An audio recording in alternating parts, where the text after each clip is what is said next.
Hey guys, welcome back. So, give me a sec here.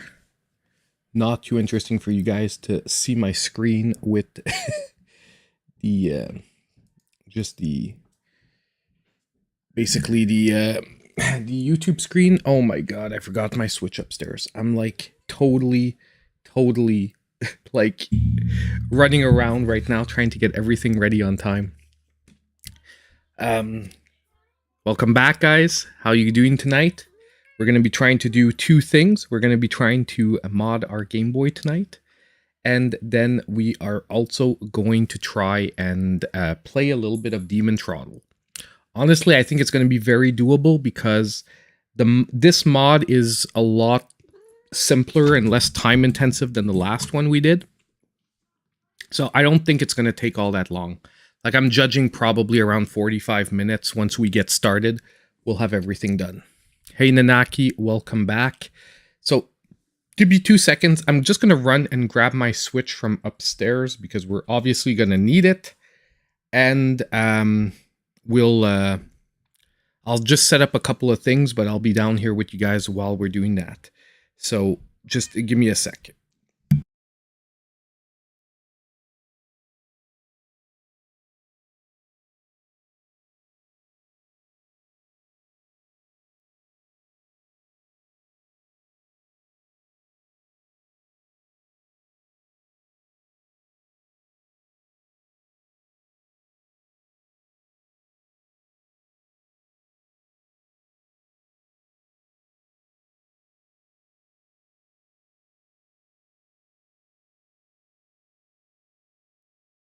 Okay, I'm back. Whew. Quick run upstairs, grab my Switch, put it on the dock. Let's hope it connects directly and we get some video right away.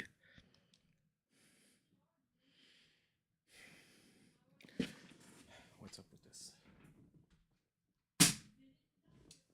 Obviously. Whew, sorry, guys. There we go. Dock's on.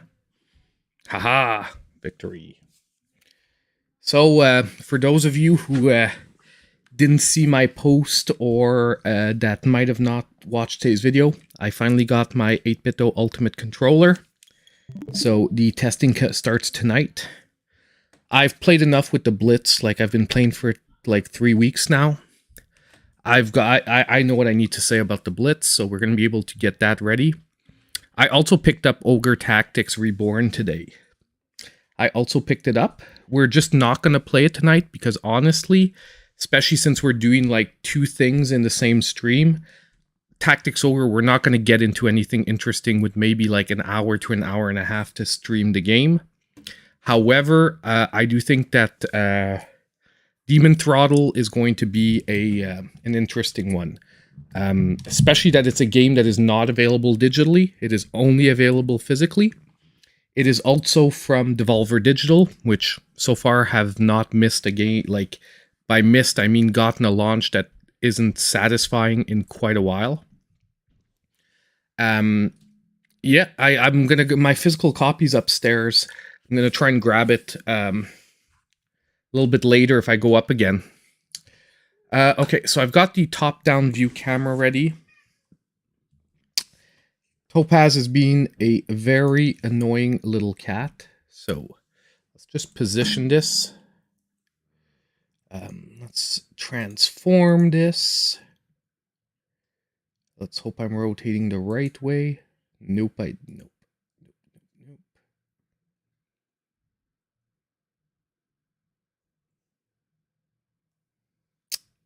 How did I do this last time? I set this up last time so it was full screen, but rotated 90 degrees the other way. Okay, so hold on.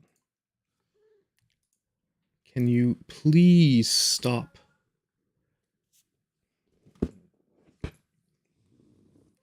Please stop.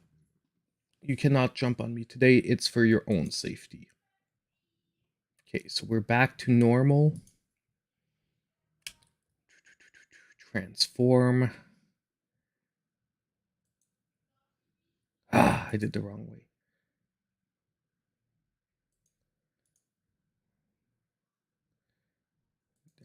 Okay, that is the way we want. But obviously, this is not the way I want it to look. Boom.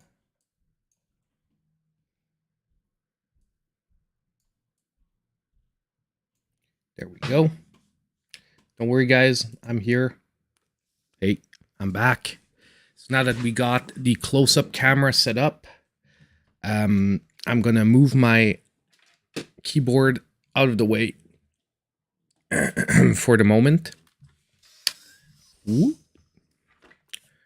We're going to see the belly from the fire god from the tarot set of magic. I don't remember his name. And we've got our Game Boy Pocket. I'm going to pop the camera up just a bit. That's a little bit too close. That's much better. So we are now set up for the close-up view. And now I'm going to kick the cat upstairs because she is not getting the message. And I'll be right back once again.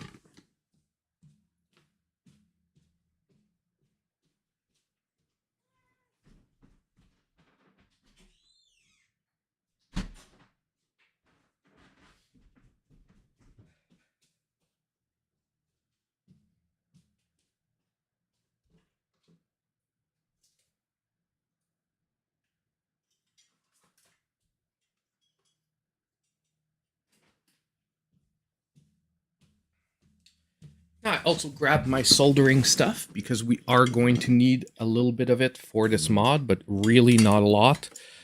Like basically like two little solder points. It's on. Let's just turn it off, plug it in so that the cable is out of the way. So how's everyone doing tonight? While I'm setting this stuff up, how is everyone doing tonight? We've got tweezers in case we need them. We've got solder paste in case we need it, but we might not need it tonight. I'm only missing my soldering, my actual solder itself. Here it is. I knew I had it not too far because I used it not too long ago. So for those of you that maybe didn't see the long stream this week where I showed what we're going to be doing, we're going to be reshelling this Game Boy Pocket into this custom shell. However, we're going to be doing a yellow button combination with this, like, I find it like almost turquoise blue, half translucent shell. So it's going to have a nice look of blue mixed with yellow. I've gotten the yellow rubbers as well so that everything matches and that even though it's semi-translucent, you'll see the yellow rubbers underneath. Replacement glass screen for the top. And I'm worried because this one looks like it's not the right size. I'm like a little bit worried. I'm looking at it now. Oh no, we're fine. We're fine. It just looked like it, but it's the right size. We're good to go. Okay, so glass replacement screen. And the big part is we're going to be putting the IPS display in here from Funny Playing. So this is a custom custom-made IPS display for the Game Boy Pocket, which will basically give us a backlit screen with multiple different color schemes and multiple different options. Now, before we actually get started on any of this, I do want to give another shout out to Chris M, who is a regular here on the channel. He's a regular on the streams, and he is the one who actually gave me this Game Boy Pocket. Originally, I was supposed to buy it from him. However, when the time came to give him the money, he refused it, and he wanted me absolutely to only pay for the shipping. Well, that's how it turned out. So I thank Chris very much for the donation of the Game Boy Pocket for the mod for today. He is a great guy. We're going to play Demon Throttle when we're done. Demon Throttle is a physical-only Switch game. Ouch, sorry guys. It's not available digitally. It's a physical-only Switch game that came out from Devolver Digital. we're going to try that out after. We're going to try that out and hopefully get an idea on it. Now, Jumping Bear was actually really nice. He sent me a code today for a game that I want to try as well, which looks weird. It can go either way. It can go either being a surprise good game, or it could also go as like, maybe it's not all that great. It is Ogre something. Hold on. Orkin something. Something Orkin. It came out on November 8th, I feel like saying. Orkin something, and I was debating, but I really want to get Demon Throttle. I really wanted to try it. I've been holding back for like a whole week, not trying it. I have it since last Friday. I got it from GameStop here in Canada. I got it here from GameStop. They had a couple of copies come in. I actually forgot to pre-order it. I wanted to pre-order it because when I knew it was going to be a physical only game, and I was lucky enough they got a extra copy in, because normally they only get the but honestly, if you cracked your Game Boy screen, Sean, it's one of the easiest mods, and you can actually get, like, if you're not a big modder, you can actually get replacement screens for the original. Like, you can get original replacement screens that are generally, I would say, under $10. And as long as you can take apart your Game Boy, it's like a 10-minute swap. It's like disconnecting a ribbon cable and reconnecting a ribbon cable. It is something that is not complex at all. But yes.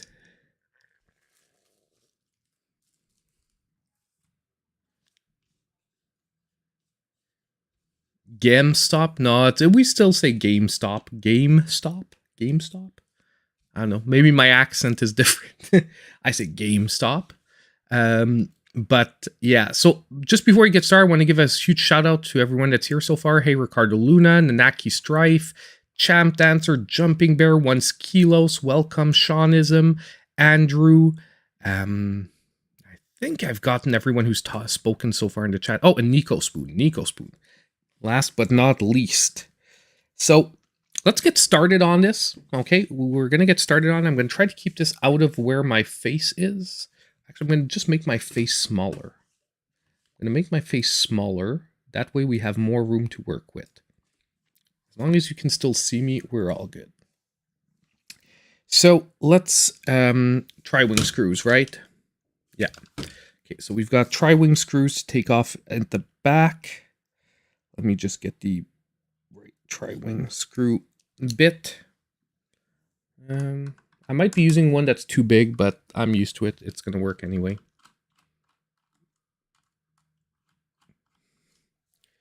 So 1 out,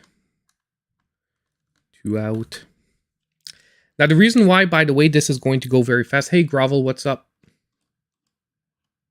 Don't forget you. I have not forgotten you. If you spoke before and I missed it in the chat, I'm so sorry. I scrolled down quickly to try, and I tried to pick out all the names I saw. Sorry about it, my man, if I forgot you. The reason why this is going to go really fast tonight, in my opinion, is that the shell I got is a pre-trimmed shell. The toughest part of this mod, if you're not using a pre-trimmed shell, like a shell already made for this mod, is trimming the shell. And since my shell is pre-trimmed, it's going to cut out like the longest part of the mod.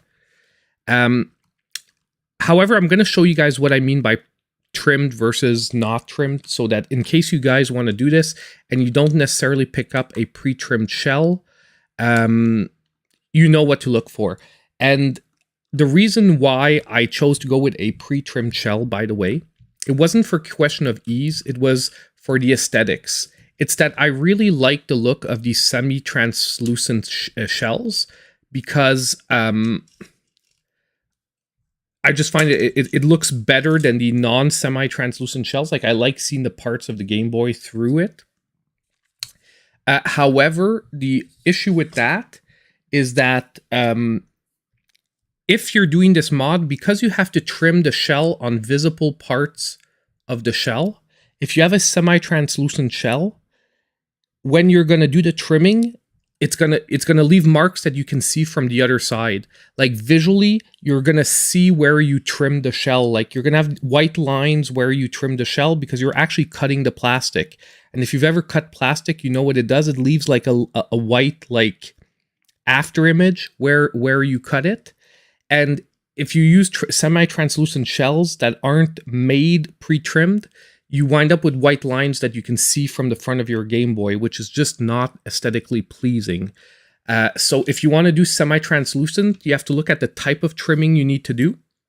And not every Game Boy will be good for that. However, Funny Plane, which is the company that actually makes the IPS display, make pre-trimmed shells. So these shells I'm going to show you on the inside, they're already made specifically so this mod fits in perfectly. While a normal shell, you actually have to do a couple of trims. So we took out these 6 screws. You know, if ever you're wondering, you have 1, 2, 3, 4, and 2 hidden under the battery cover. So you do have to take these 2 out here to open it up.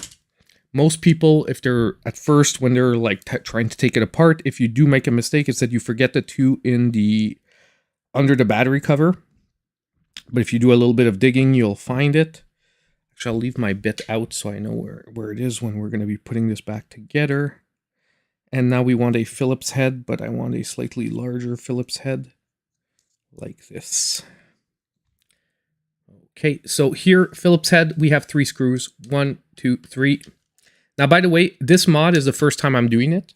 So I myself, at one point, if I'm doubting something, I might have to check up really quickly where exactly things go. I've repaired a ton of Game Boy Pockets, but I've never done the IPS mod. I've done the backlit mod that isn't IPS, but I haven't done the IPS one. So this is a first-time mod for me as well. So now with those 3 screws out, this one's been a little bit naggy.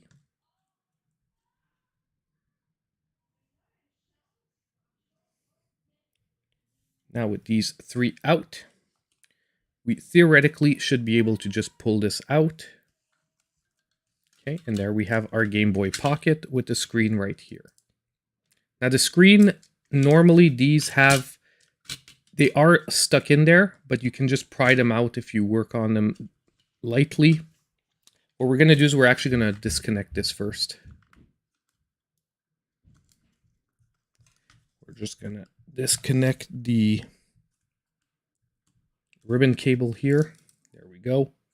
Either way, we only need this. We actually don't need any of this. The reason why I want to take the screen out is just so I can show you guys the difference in the 2 shells, what I mean by trimming. But theoretically, for me today, I don't even need to go any further in this shell. We could actually just leave it as is.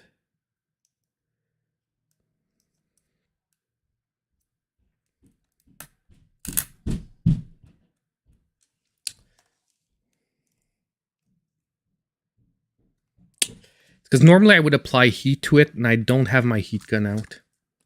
That's what's annoying me.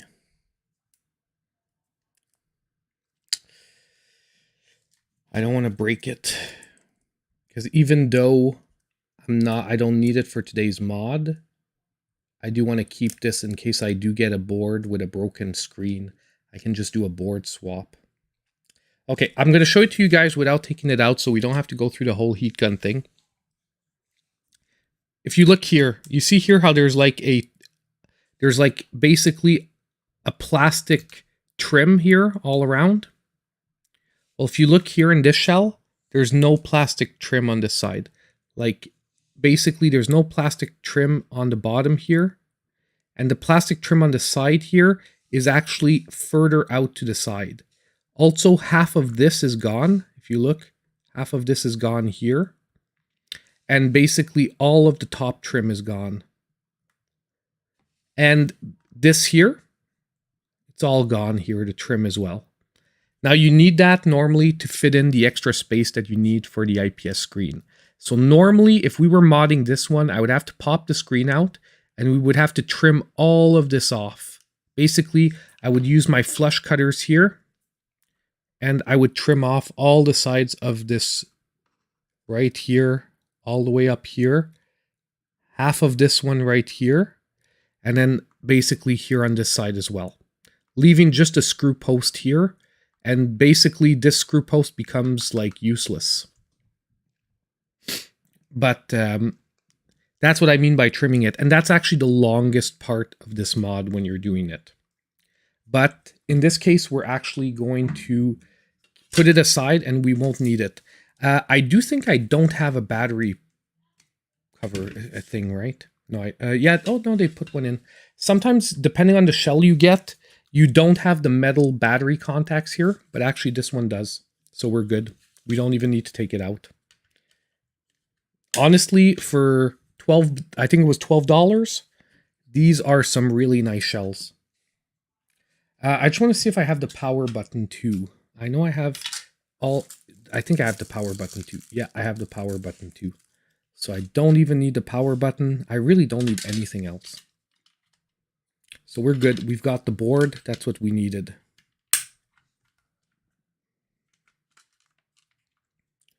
Oh, Kalidoke. So we've got the Game Boy Pocket apart.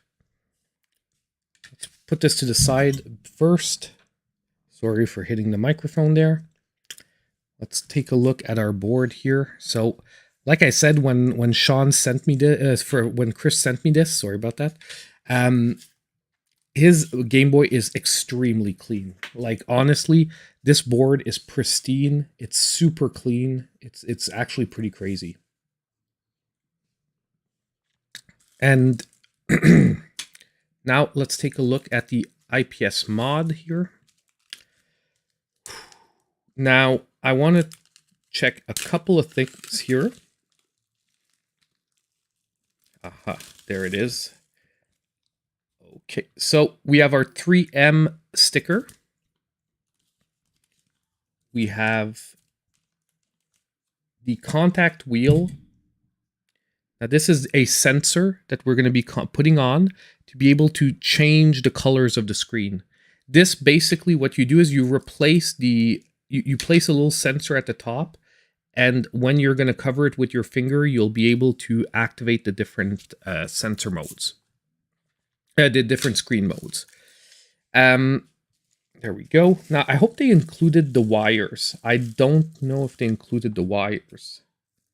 They don't seem to have included the wires. That is a little bit odd. For connecting both that, there's no wires in here. That is a little odd. I have wires, so we're good. I just find it weird that they didn't include the wires. Maybe they're in here and I missed them. Oh no, they're right here. They're just extremely fine. We need 2 wires. Hold on.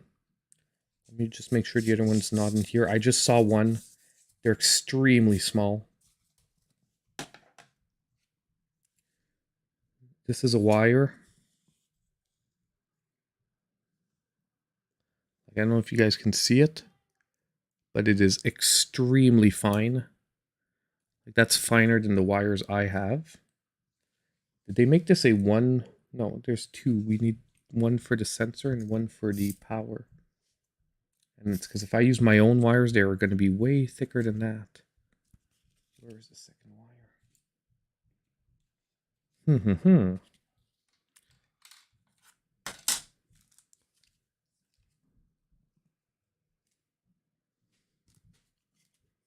Okay, buttons are here, shell.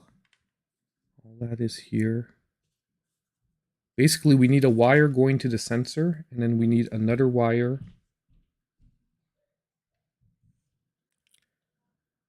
going to the power.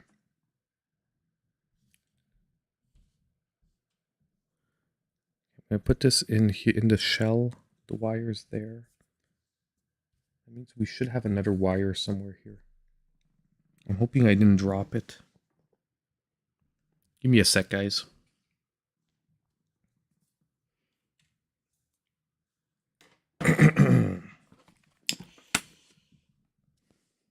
Little moment. It's not stuck to the screen, is it? No, it is not.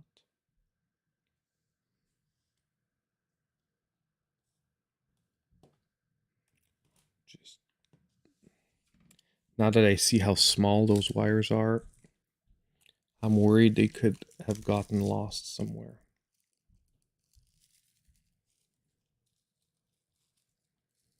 Okay, well, we're gonna start. And basically, we're gonna start, and if I don't find that wire, I'll use one of my own for the power. I'll use that wire for the sensor, and the wire for the power, I'll provide my own. It is just a tiny bit frustrating because I would have liked to have the cleanest wires possible, and seeing how small that one is, it would be better. Okie doke. So, the reason, as if you remember, I did speak a little bit to it. The reason why I really wanted to deal with this company for the mod is that they provide the 3D printed bracket for the screen. Because normally the screen is a little floaty in there. This one provides a 3D bracket here, like so, that we can install on it that is really going to hold it exactly in place where it needs to be. And that's what we're actually going to do first. We're going to stick that bracket to it. We're going to cover this with some Kapton tape. This isn't in the steps, the Kapton tape, but I want it in the steps because I hate leaving like these kind of like basically chips like where it could possibly touch the board. So, by the way, if you don't have 3M strips, this is basically what you're going to put in there to hold your Game Boy in place. The only thing is you absolutely do not need the center part. So what I normally do with these is I cut it up to get my strips. Now be careful when you're tearing this off not to stretch the outer mold because you want to make sure that it keeps its shape. It's normally made pretty tight where it's not made to be basically stretched at all. If you stretch it at all, it won't fit perfectly your shell after that. And the one thing I'm wondering is, no, we won't see it from the front. We won't see that from the front, even though our shell is translucent, because the covering on the screen will be there. So where are my snippets? They are here. So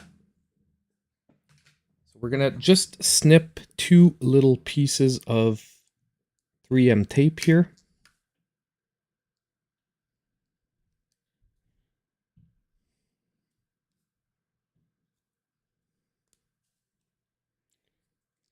That I'm going to place in my bracket to have it stay securely attached to the screen. By the way, you don't have to do this part, but this is something I like to do to make sure it's safely in there and it doesn't move around.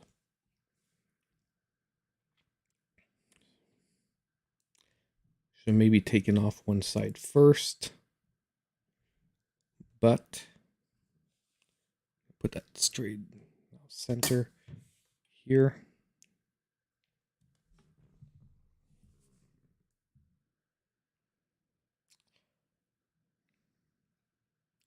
This is where I wished I had smaller fingers for these detail work things. So we're going to put one right there-ish. Stick it on. Put the other one on the other side, and then we'll stick it to our screen.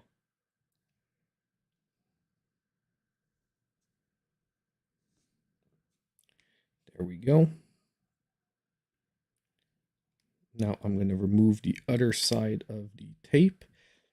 You don't need too much because it's actually going to hold in there by pressure once you have the mod done. But still, I like having at least a little bit of support.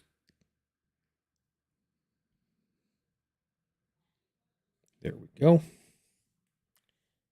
And by the way, you don't actually need this bracket either. Like, there are ways to do the mod without the bracket, but I do find this does the cleanest version of it.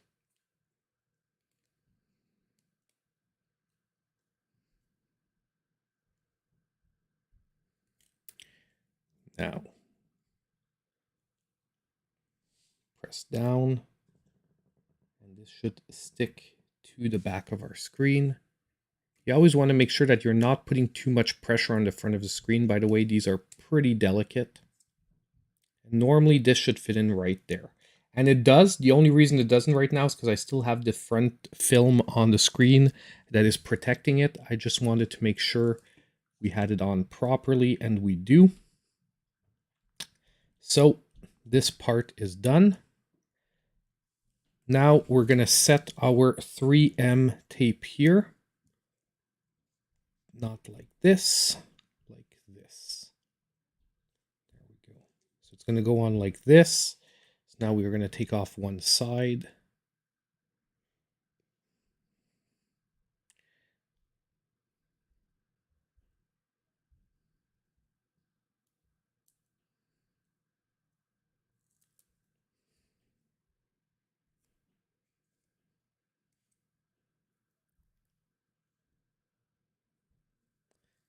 This is the part I hate the most. Trying to make sure it doesn't touch till it's in the perfect spot.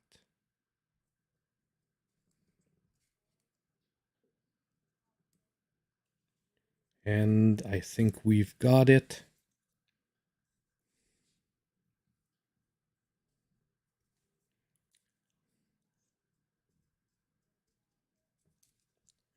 There we go. We've got our 3M tape right on there. Oh, okay, so I haven't had a video game crush since circa 1997 with Tifa from Final Fantasy VII.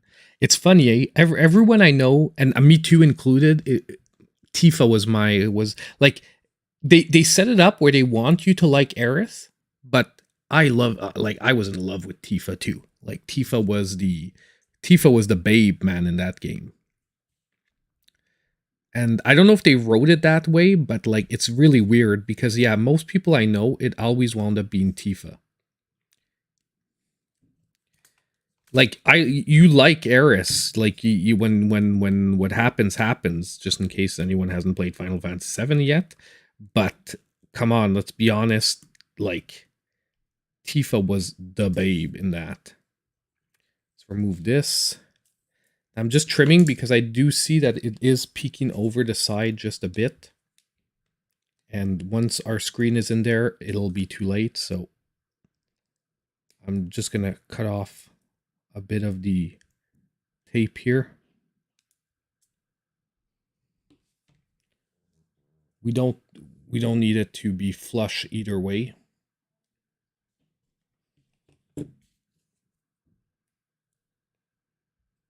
I don't like this. It's still over the side a bit.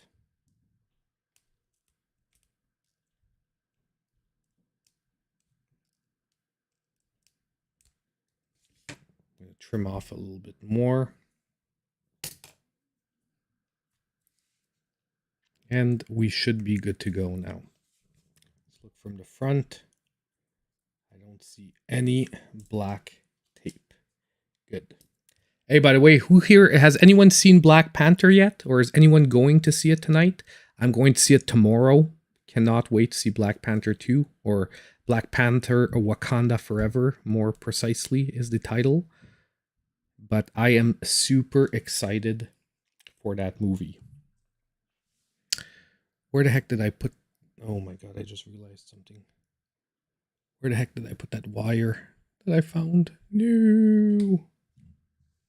Okay, we're gonna find it after.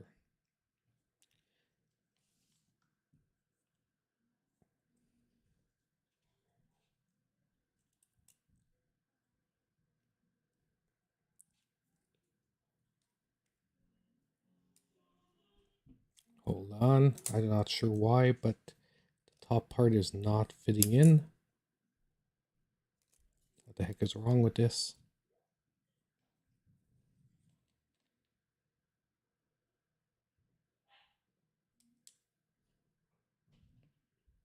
No, this is definitely the way it's supposed to fit in. Now I'm getting freaking finger marks on the screen, which I definitely did not want to do.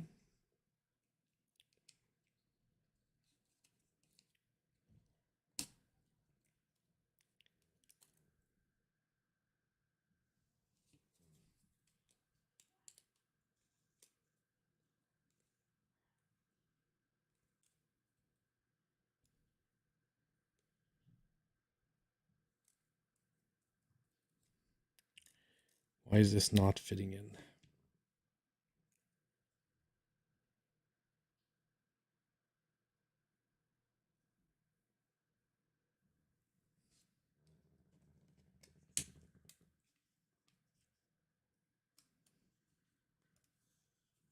Let me just see something here. Is it supposed to be like this? I feel like it is not. And I don't want to put any pressure on it because once that is stuck on, it is stuck on.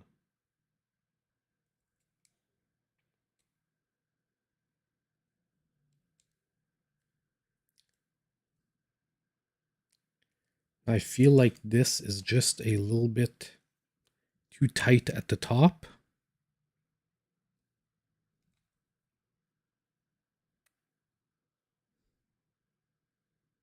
I don't want to break anything.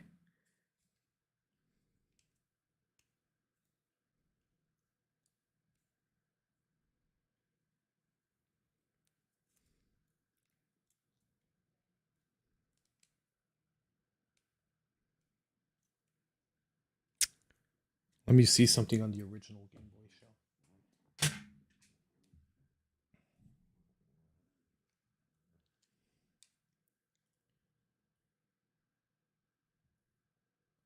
Okay, yeah, you've got a lot more space up there.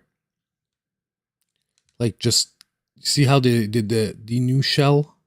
It's like that whole section up there is supposed to not be there. Oh, now I'm a little frustrated because this would have had to be done before we stuck this on. And now it's going to ruin a bit of the aesthetic on this. But you know what? We've got to do what we've got to do.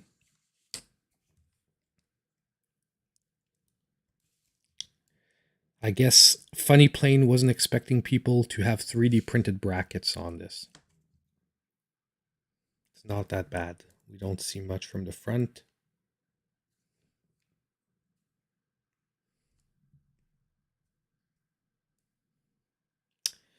This will not be clean at all. So my expectation for this being a quick and easy mod is starting to go out the window with the necessity to do some on-the-fly correcting here.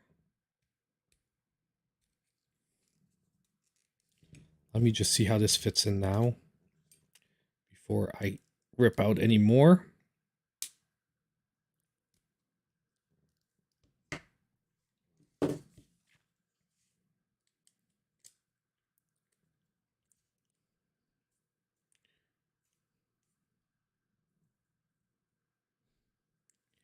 Now it looks like we are good to go. Nice. So that was enough. And we have our screen fitted in.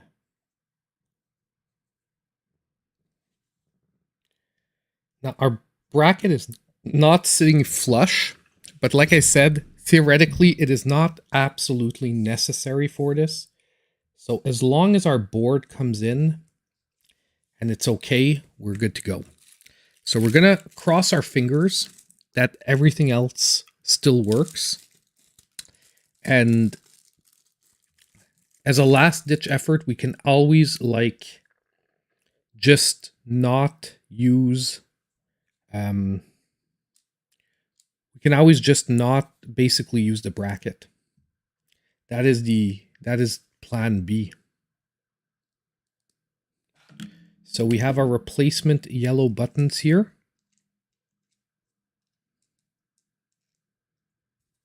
Like so. We have our replacement yellow D-pad. Like so. We have our replacement power button.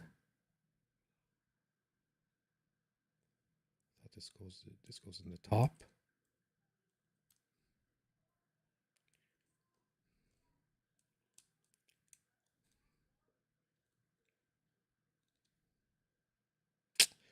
Don't tell me now the power button won't fit.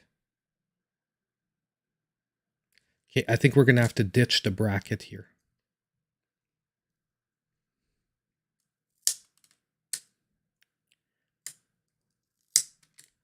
Let's remove this.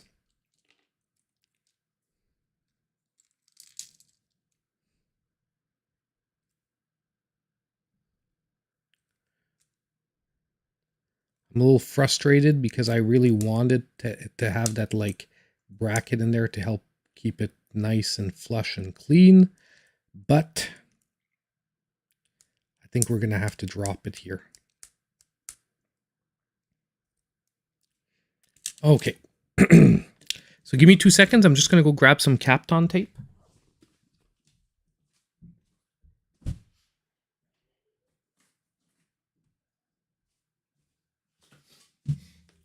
And we're just going to cover the board down there.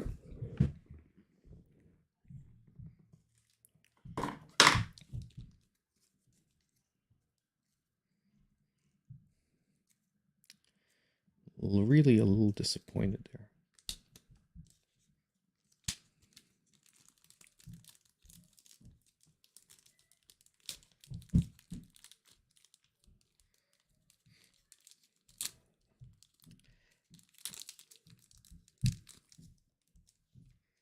So we do have our plus and minus, our plus and minus buttons. Oh my god. Select and start buttons. We have the rubber replacement here for our A and B. And I'm sorry if my kids are being a little bit crazy upstairs. You guys might hear the knocking. That's just my kids being a tiny bit crazy. My wife is trying to calm them down, but it is working. It is only having moderate success. No, the cat will not come back down. At least not for the next little bit. Okay. So now we've got that in there. Let me just heat up my iron, because we are getting pretty soon to that part.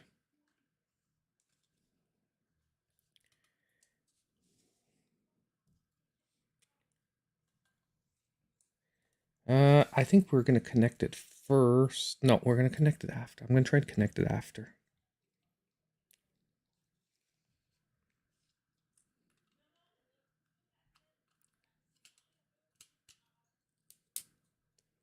There we go.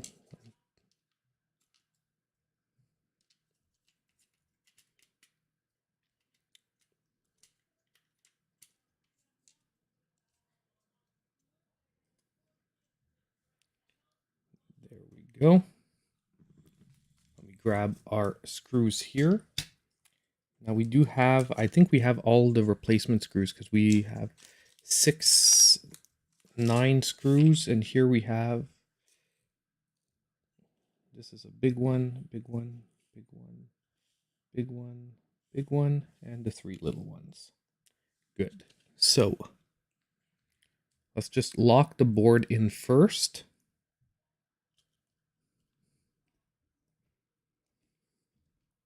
Ah, I forgot the Kapton tape. Wow, I'm such a klutz tonight. I totally forgot the Kapton tape. I'm like, I went to get the tape, and I just didn't use them. Where did I put it? Oh, it's right here.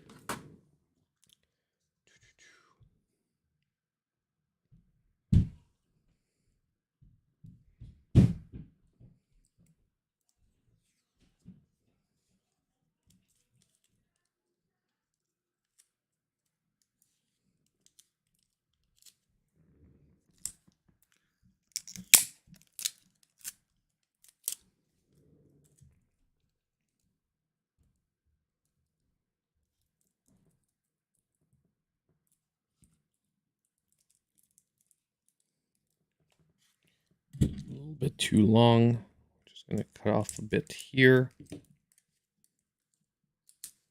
Oh, come on.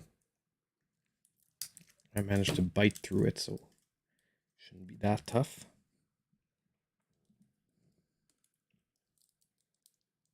There we go. And I'm just gonna overlay another little strip at the bottom.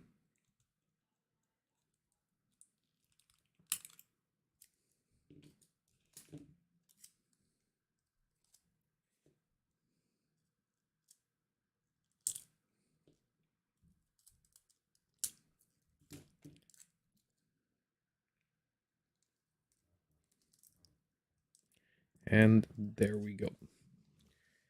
Now we can put our board back on.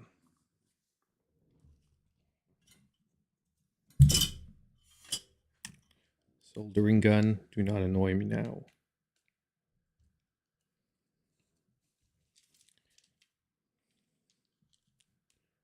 There we go. That looks good.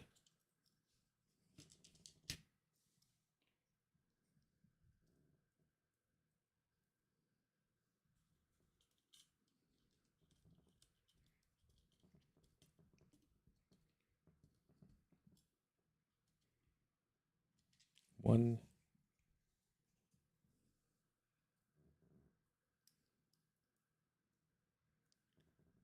two.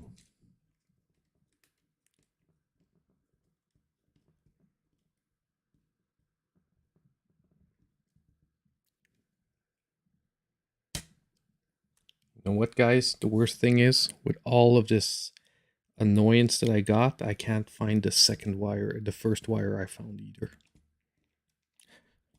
I'm so freaking bad tonight. It's insane. The worst is, like, I was rushing till we got to stream, but once we got to stream, everything's chill. Don't need to be in a rush anymore. Everything's good. So already you guys are seeing how it's going to be coming together here at the front.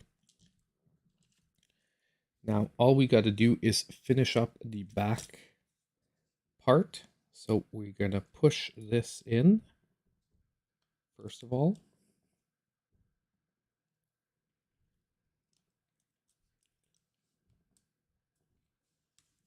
We're going to seat it as deeply as we can, and then lock it in with our tabs on the side. I don't like how that's seated.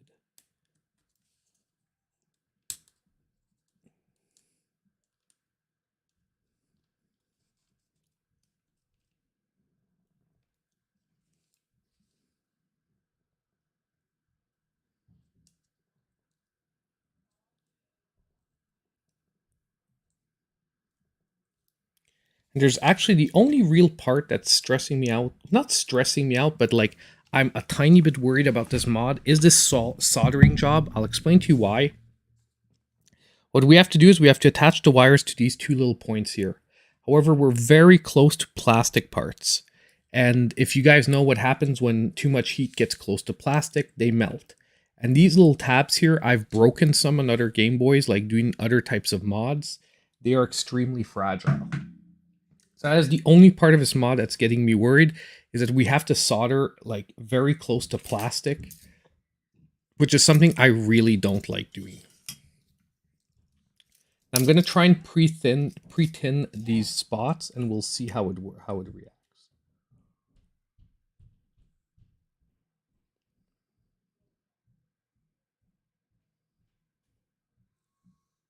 Okay, actually that went pretty well. Better than expected.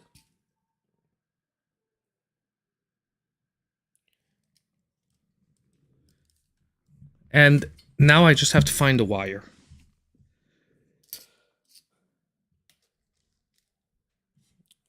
I can use mine, but like I said, I'm going to show you mine. They're thicker than the ones that they had here. Now we need two wires. We need one here going to this little thing here. Which side is the point? Is the actual button on?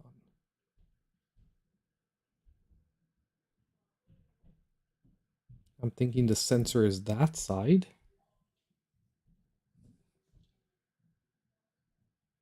That's because normally this fits in here.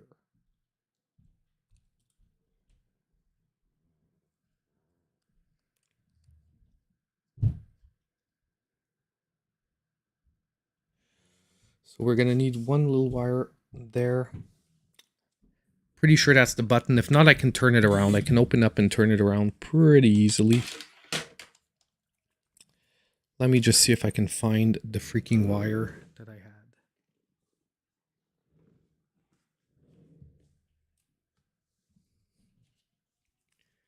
Let me clearing up some of the garbage we have here.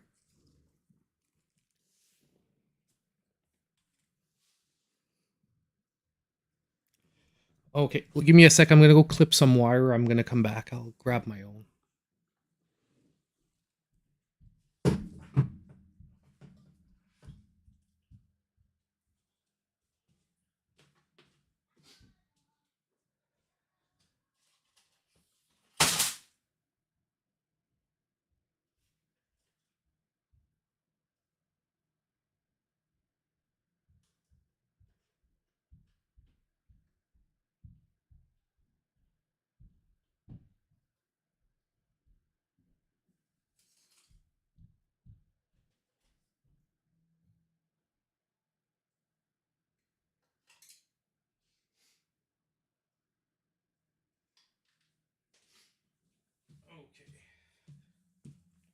So this is the wire we have to work with.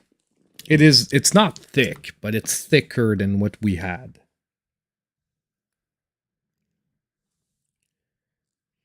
Now, let me just see.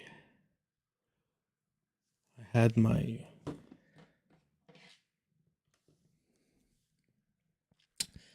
I think this is 30 gauge.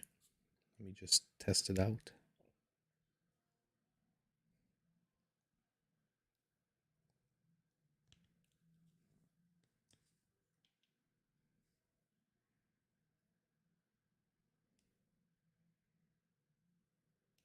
No, it looks like that is a little wider than that.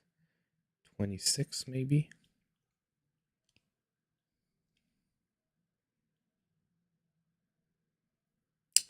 Still looks like it's damaging some of the wires. 24 then. Can't be more than 24. Yeah. Okay. Either way, we're not going to need a lot of wick.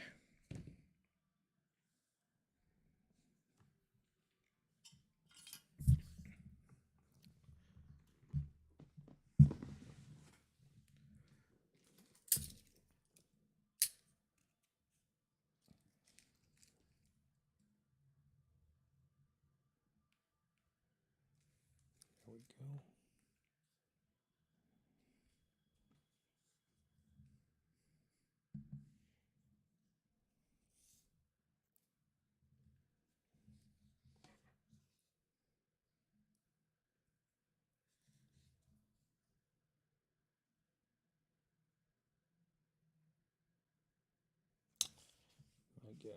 It's on there, but it's not on there nicely.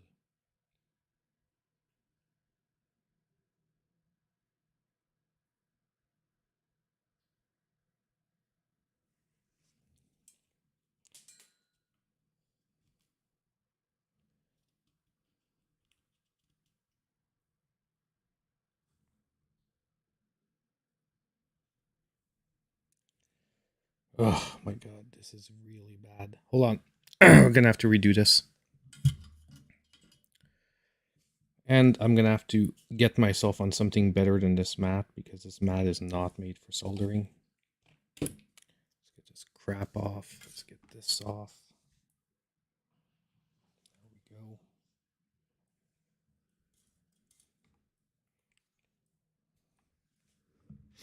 Let's restart this. It's too bad because the pre-cut wire was already like pre-cut and pre-prepared. Would have been much better for this. I'm going to move my microphone a bit because I want to get in close on this. I'm doing it like at arm's length.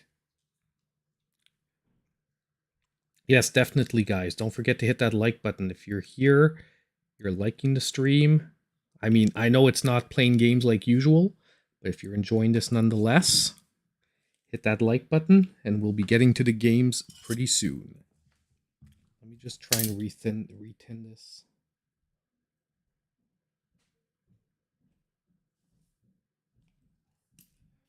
Properly. There we go.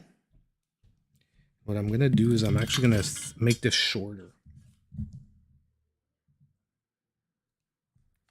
We just want a little bit of metal poking through.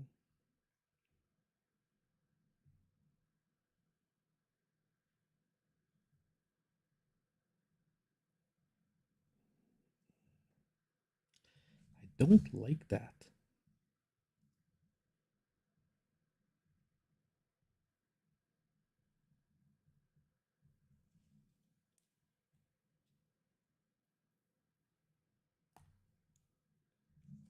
That is better. It's not pretty, but it's better.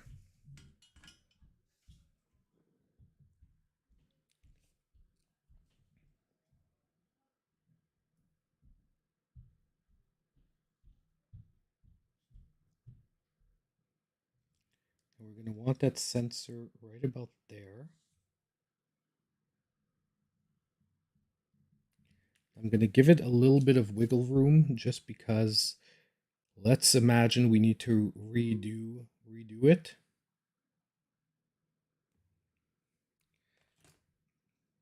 I do want to have a little bit of wiggle room on this. I'll bring this into view for you guys.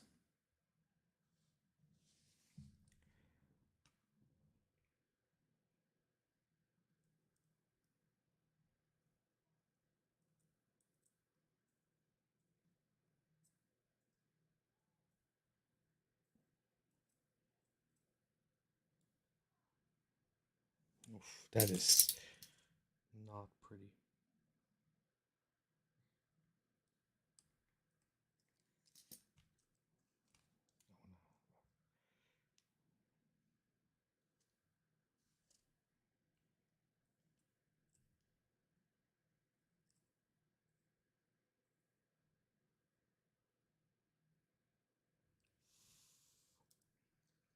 There we go. Okay, we have one side on. Now the second side, what we actually have to do is tin it to the power switch here. Because this mod does need a little bit of extra. You want it only to turn on with the power switch, so we need to add a little bit of solder here.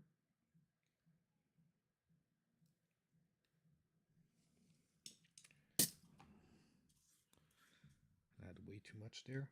And basically we want to tin the wire to that.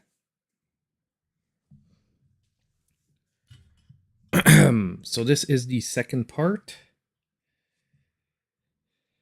Now, we're gonna do a little Z thing with the wire.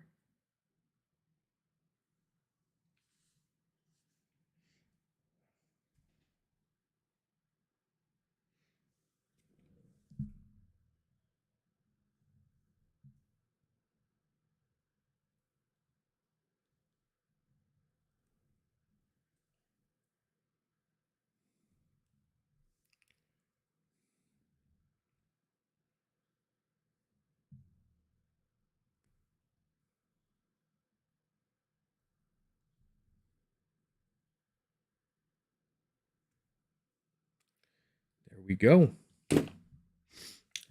Yeah, I get you. It can be a big problem too if you're trying to do this and you've just drank like a lot of coffee or something like that. That can always be an issue when you're trying to do stuff like this. And you're gonna see, hopefully it's not gonna happen, but when you're dealing with tiny little wires like this, the thing is the wire gets heated super quick. And you see now, hold on, I'm gonna have to switch hands even though I don't like that. Because basically I'm trying to solder with my left hand because of the orientation, and that is never a good thing.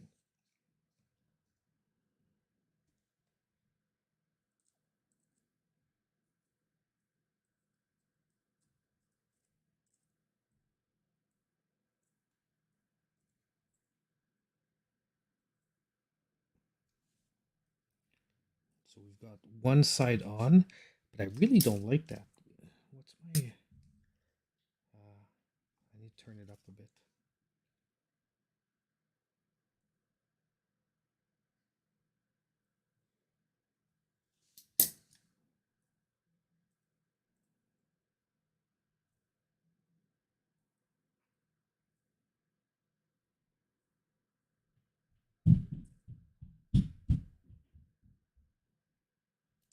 There we go. That looks like a nice bond now. And I'm going to zigzag this down. I'm making it a little bit longer than it needs to be, just in case we need to redo any part of this in the future, to not have to completely switch the wire, maybe just snip a part of it. Now I'm going to need my tweezers for this because I'm going to have to hold it really close to the soldering point, and I do like my finger, so I do want to plan on keeping it. Hold on, the wire is all meshed here. Actually, what we're going to do is we're going to trim it just a bit.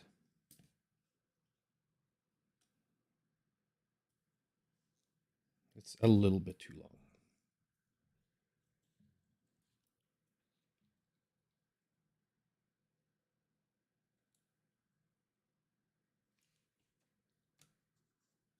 go.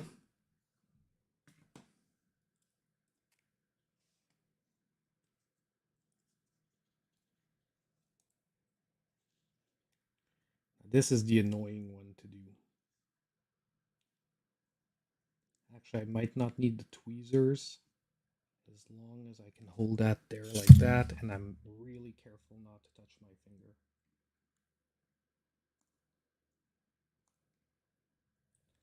Oh, it's getting so hot.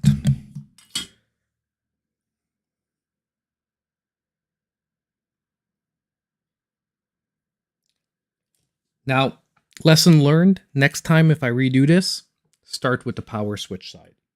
If I would have started with the other side, this would be way easier. And that's just me being dumb about it.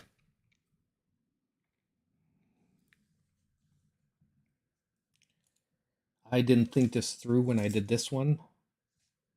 And I should have definitely started with the power switch side. That was the crappy angle in all of this.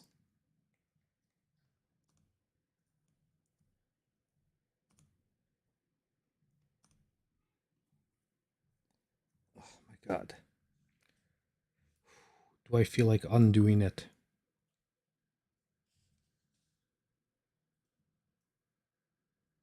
I do think. I think we're gonna start this over. We're going to do the power switch side first. Now this has a bunch of crappy stuff on it.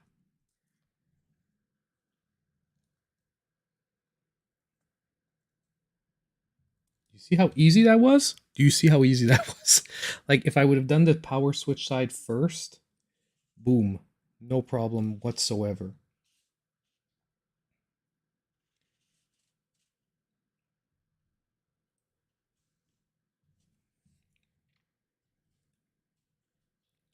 Now we do the power switch. Oh my god. It's still going to be challenging, but far less this way around.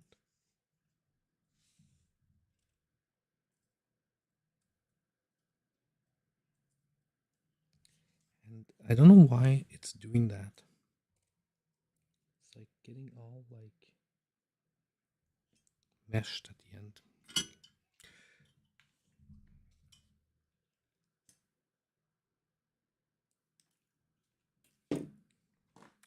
See why I gave it extra length? If you need to do corrections, it's a little bit easier.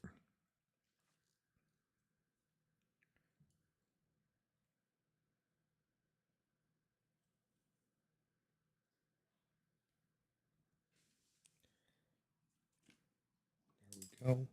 Now let's just twirl those wires a little bit. Normally you don't need to for these when they're this small, but it's giving us trouble. So we want to put everything on our side.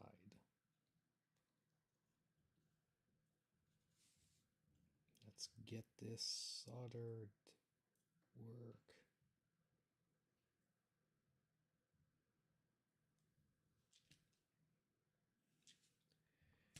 And we are good. It's not pretty, but it's on there. Oh my god. I wanted just to get it a little bit better, and I messed up by not putting pressure at the same time. I'm like, it has enough, it bonded enough that it won't need the pressure, and I was wrong.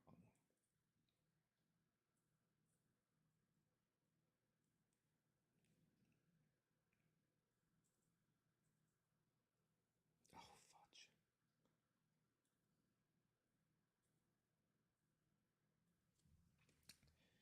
Where are my tweezers?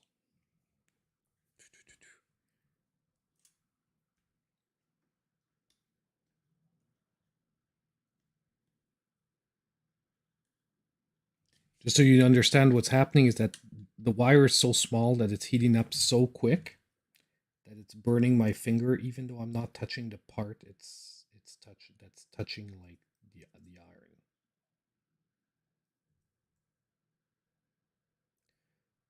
There we go. Okay, whew. Not going to mess with it anymore. And hopefully it's going to work. Now my worry is that we've messed with it so much. We could have damaged the cable. I hope not. If we did, we're going to have to do a second attempt. We're going to have to buy another IPS mod, and we're going to have to redo this another day. Because I don't give up on mods. And I'm definitely not, I would not leave it unsuccessful permanently. We would just redo it another day. So we've got that on there. Theoretically, this is going to go here like so. This is supposed to be, like I said, the sensor, the light sensor. Now, where's our back part? It's here. And where did I put the power button? That's the only button I'm missing. Let me turn off my iron. Boom. So I don't have to worry about that anymore. Where did I put the power button? No! My beautiful yellow power button. Aha. Here it is. Now with this here, we can just fit this inside.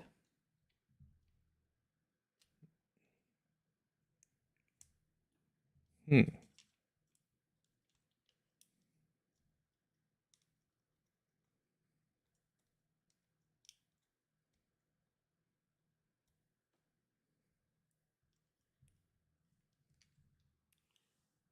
we go. That's on.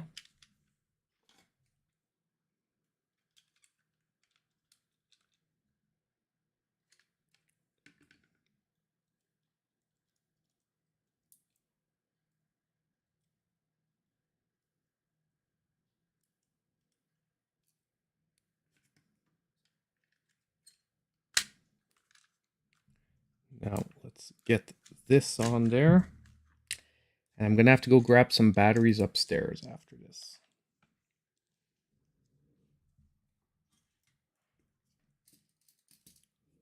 I left my tri-wing screw bit here.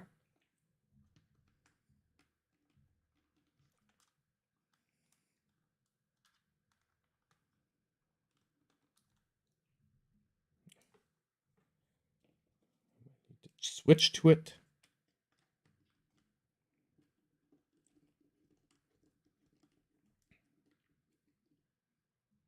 It's one down.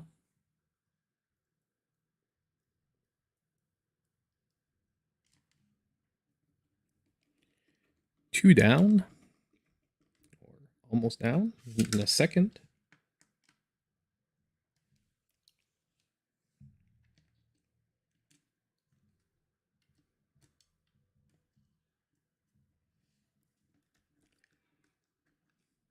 Three down.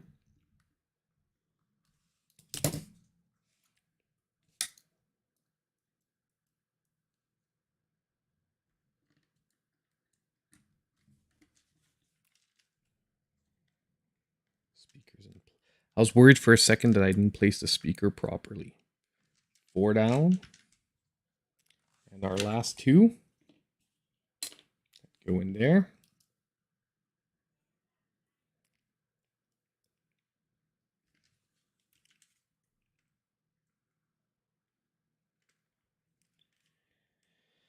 Now, before actually sticking on the glass screen at the front and cleaning up the screen, because it's going to need some cleaning due to the fact that I put my greasy fingers all over it, we're going to test it out. So I'm going to go grab some batteries. We're going to test it out. And hope to God that everything works.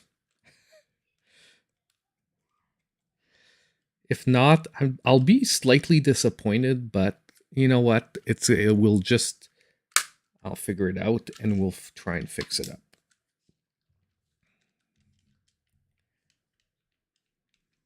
The buttons feel pretty okay. I'll be honest, the A and B feel a little cheaper than a real one, but the D-pad feels good. Start, select feel good. I'm just hoping everything else... I just hope they work as well when I'm actually playing the game. We're going to pop in like Mega Man or something like that, and we'll try it out. So give me 10 seconds. I'm just going to run upstairs. I'm going to grab the couple of batteries.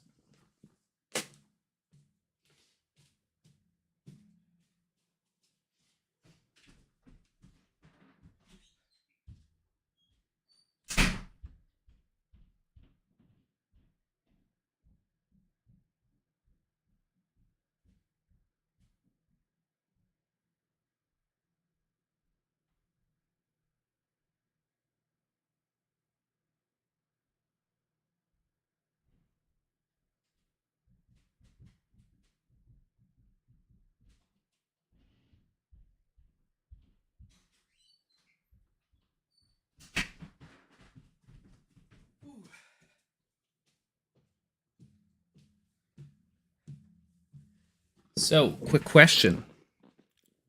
Has everyone got their fingers crossed? The moment of truth.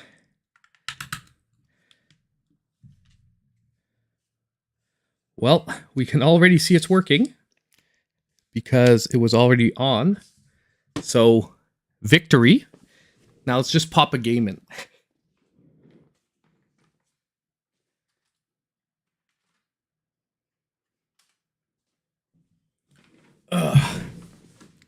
So we have a Mega Man or Rockman 3 World, which is the Japanese version of Mega Man.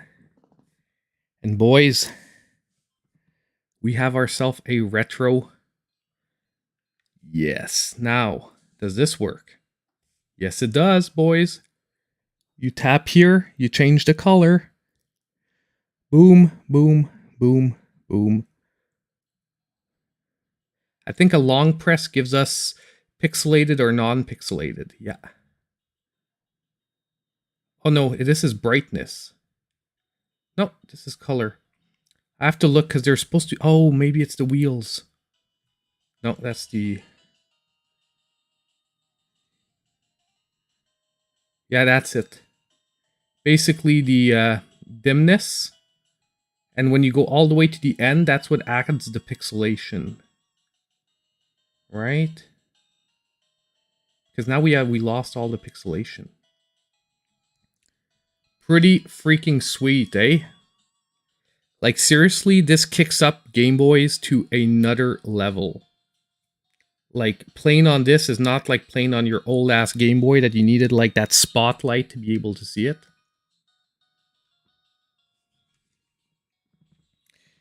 Oh my god, man. So exciting. So exciting. Game Boy Pocket, one of the only mods for the original Game Boy series I had not done yet. It is now in the history books. Okay, let's just turn this off. I need to find a cleaning cloth. I thought I had one and I cannot find it. Let me come back 2 seconds with a cleaning cloth. We're going to clean this up real nice and then we're going to stick our glass screen on the front.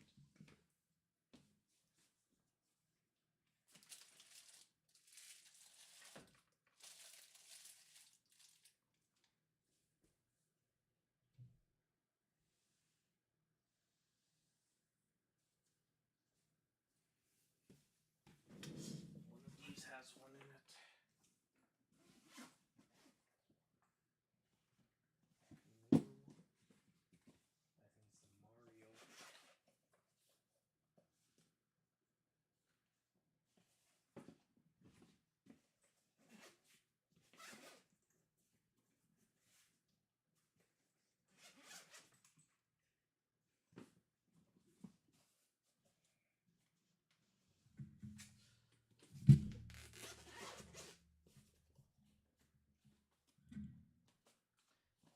I hate that. Same thing as last time. When I don't want one, these cleaning cloths are all over the place. When I'm actually looking for one, I can never freaking find one. It is insane. Normally, like, I have cleaning cloths like coming out the wazoo all over. Now I actually really, really need one, and I can't find one.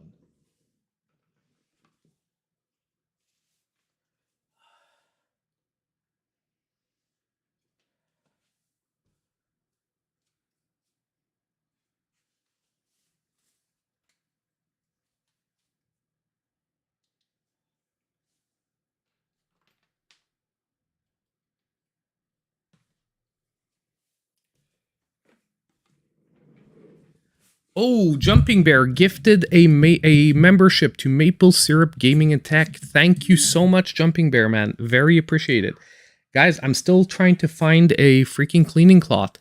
Give me 2 seconds. I'm going to go steal my wife's upstairs.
Okie doke. I'm back.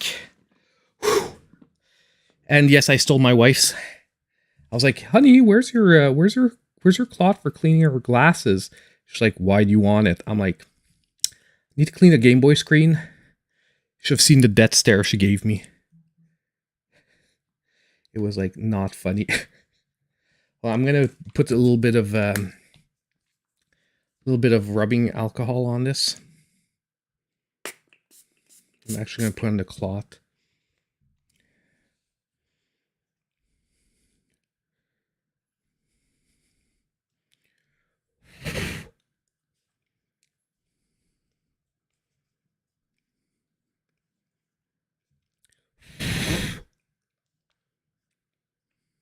Sorry about that.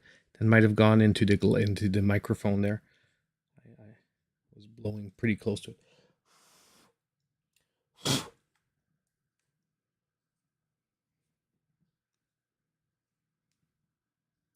It's just that since there's a sticker on the inside, this is one of those that once you've put the glass on, if you have like a little speck of dust or anything on the inside, you've got to live with it.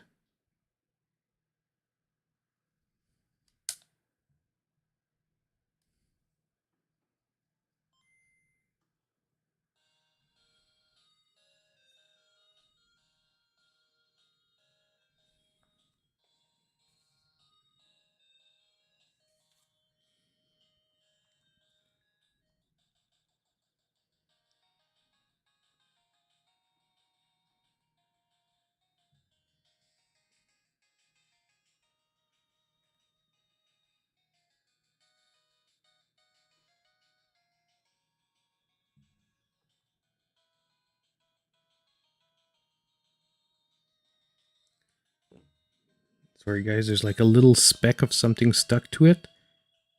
And I can't get it with the cloth. I don't know what it is. But it's stuck to it enough that I can only move it with my nail. It's gone now. Oof. I was worried that there was actually like a mini scratch on it.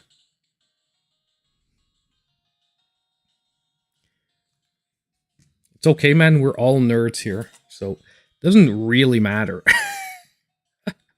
Sorry, guys, if I haven't been interacting with the chat too much because this being a first mod of this style, I was very focused. So, but I am going to be able to acknowledge all your stuff as soon as we get out of this section of today's stream and we get more into like,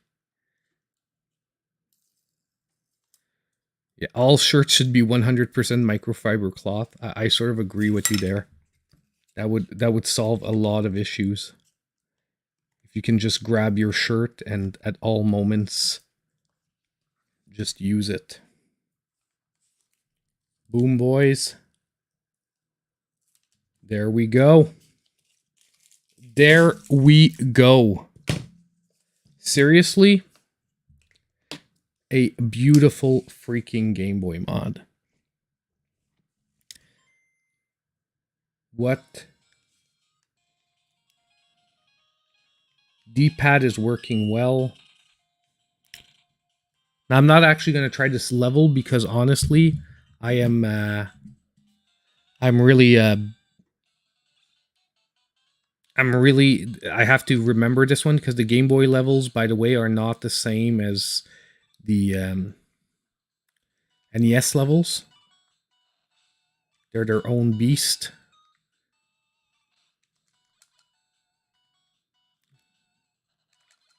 I'm saying that and then I'm trying the level.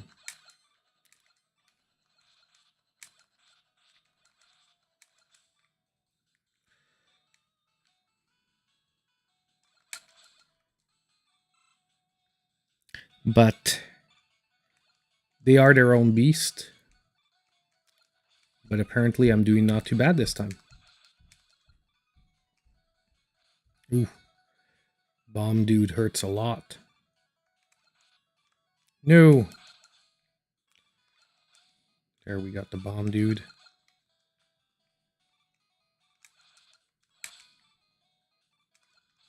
Damn. Frog dude. I won't be able to beat Cut. This is like Metal Man.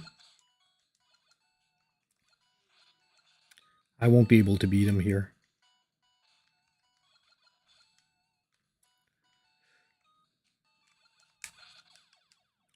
Doesn't matter because we didn't make it there. Dang. We're gonna try as soon as I go game over, by the way, we're gonna stop. Don't know if anyone came to see Mega Man 3 on Game Boy, but this is Mega Man 3 on... Oh my god. That was just uber crap. Chicks dig men that mod Game Boys. I wish that was true. Well, actually, you know, my chick digging times are over. I'm married. I'm good. But yeah, okay. I'm not into it tonight. But the important thing that we can see is the mod works. There is no screen tearing, no power issues, because sometimes you do have to play with it a bit just to make sure that you're not having screen flashing or anything like that. And in this case, we are definitely not. Honestly, and I love this. I love the fact that we can change colors on the screen. And this is actually easier to use than the original Game Boy mod. The original Game Boy mod, you guys, I remember I showed you it was with the wheel. It's a little bit annoying. But this, since we're using a clear transparent shell, boom, see right there? You see the little button? You just tap your finger there, color changes. I am super happy with this, man. This is going on my wall of mods. This is going to be one of my permanent mods that I'm never going to sell. Never going to sell because it's like the first one I do. I pretty much never, like, when I do a mod, I never sell the first time I do that mod. Let's put it... Let's move this over a bit. Can it fit in here? This one's like that. Meh.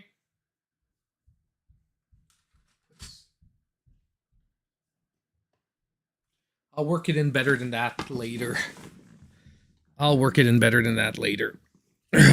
God. All of this, we've got to pick this up here. So, 2 seconds for me to get all this garbage stuff out of the way. This is gone. Let's move this. Got to put my keyboard back. What time is it now? 7:59. We're going to go probably till 9, guys, tonight. So for all of you that can stay till then, we're going to try and play at least an hour of Demon Throttle. So we're still on the Demon Throttle plan. And yeah, give me a sec here. Where the heck is my case? It's probably underneath. No. Oh, it's here. Sorry, guys. I'm just clearing a few things out.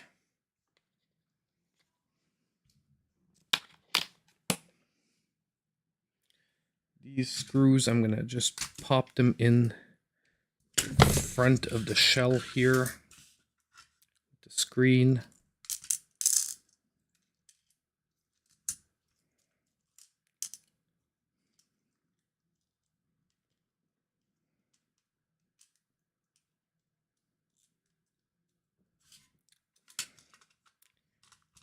Close this like this, keeping the cable inside, and we should be good. That'll stay like that. I'm honestly going to keep this case here that looks like a small Game Boy case. Don't know what I'm going to put in it, but I definitely want to keep this. This is a super nice idea from Funny Plane to put their mods in these. It's pretty sweet. That. Grab this. Really disappointed that bracket didn't work. I'm going to write to Retro Modding and say that they should mention that if you're taking the Funny Plane custom shells, that it doesn't actually work with their 3D printed bracket. Maybe it does. Maybe it doesn't. I didn't read all the way through.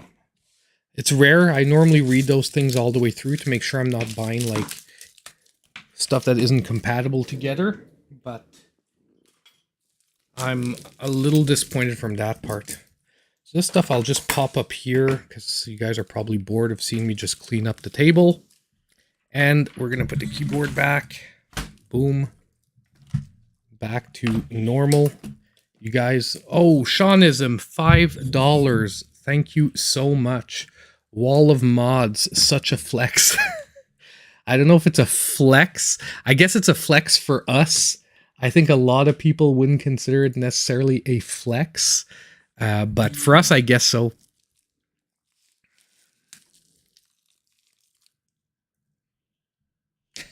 Came to see me fall to my death. Well, you got to see it, man. You got me to see me jump off the same ledge twice in Mega Man 3. Completely regardless. Thank you so much, Doshanism. It is very appreciated. That is done. Okay, guys. Demon Throttle hasn't been opened yet. Let's open this baby. Let's see if there's anything special inside. I'm gonna have to check if there's any code so that I don't show them on screen first. But we've got Demon Throttle. Boom! Nice little slit here.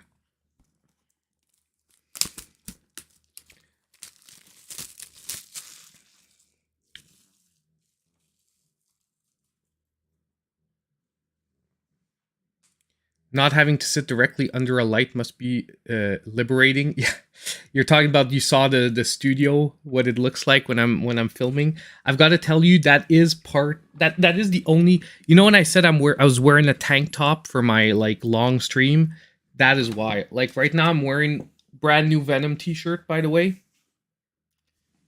Freaking love this one too, brand new Venom, but it gets really hot. Like right now I'm sweating. I'm sweating right now. It's pretty hot here, especially with like the tools and all that. It was getting pretty hot in here. So unfortunately, no goodies, guys. There's a warranty card on the inside. Like it's not nothing special. It's a warranty card. Definitely. Update your top donates. Definitely. Give me a sec here. Properties. We have number 1. We have Seanism.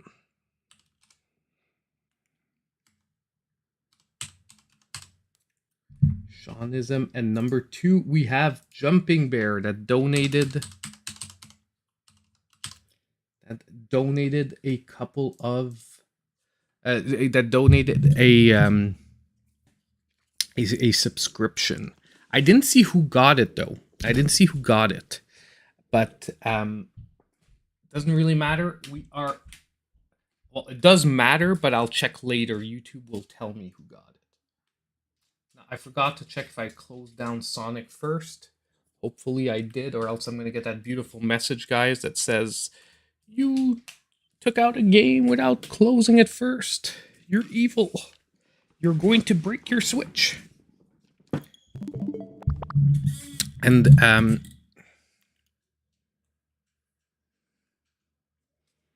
I bought Tactics Ogre as well for. I think I told you before. I think you're a champ. You said it, but I bought it as well. Let me I'll run upstairs. I want to get. I haven't opened it yet.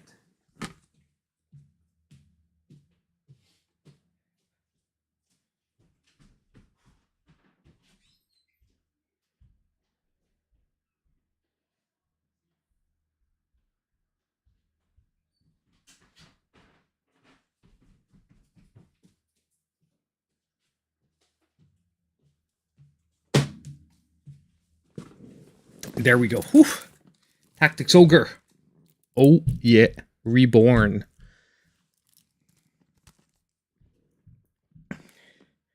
The Nerd Nation promoted me to the Maple Army. Great stuff.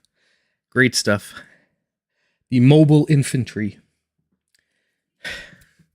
Honestly, I wanted to call you guys like the Mobile Infantry and all that, but because Angry Joe sort of already did it, I thought it was too like copyish, because I love Angry Joe and I love Starship Troopers, by the way. The first movie is like one of my cheesy go-to movies. But yeah. Nice. Chris M got the sub. Let me grab I'm gonna open my stuff because I didn't have like my trackers open and whatnot, because when I'm modding, unfortunately, it doesn't work with the setup I have. Well, I just would have to modify the setup so that it would work. But I want you off the table today, Topaz. There we go.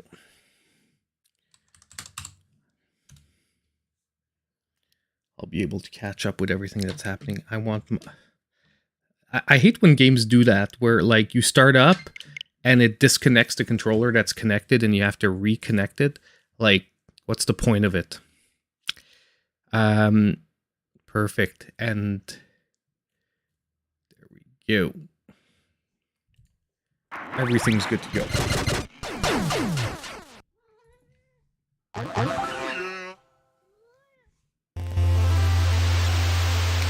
Mainstream. Wait, there's a problem with the game?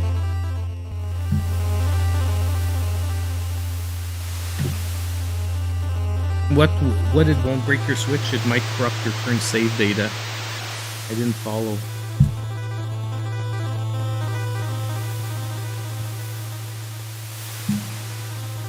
Can you please stop tonight, Venom? I'm already really hot, so please stop moving. So, options, language, CRT filter. I feel like I want to play with it off, guys. I just find that it gives a better look. Border, adaptive. Flames, adaptive, borders off. Let's go with adaptive. I assume adaptive means it's gonna switch as the game goes through. It can corrupt your save data when you put your game out like that. It has not happened to me yet, by the way. Hold on, I'm going to turn this down a bit. It has not happened to me yet, so good news on that front. Topaz, I'm really getting a little annoyed. Like, I'm trying to let you stay here, but you're rubbing extremely... Chris M donated $1.99 through the super chat. Thank you once again, Chris. GG, definitely GG. By the way, did I miss your message, Sean? Number one Fox. Okay, number one Fox. Awesome, my man. Give me a second, okay? I'm unfortunately gonna put Venom upstairs because I didn't let her come down here. She's being extra like clingy, where she's trying to rub her head against my hand. Yes.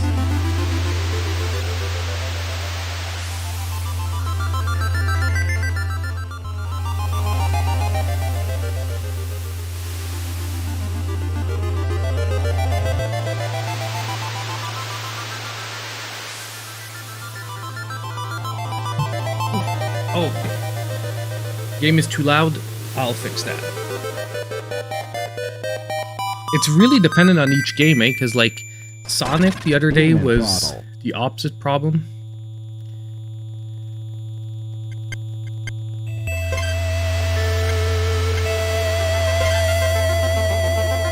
I have no idea what this game is, by the way. I have zero idea what this game is about.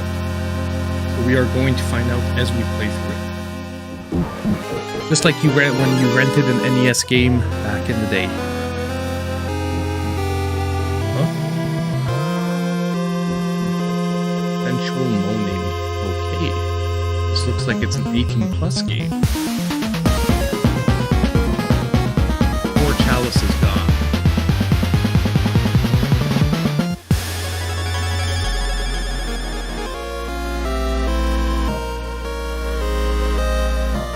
Getting Castlevania vibes here.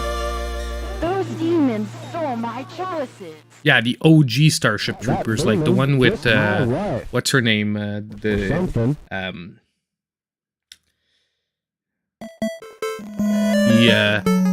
super hot girl for that played in Act 1. Never belong to evil. Oh my god. Okay. Like a commando style game.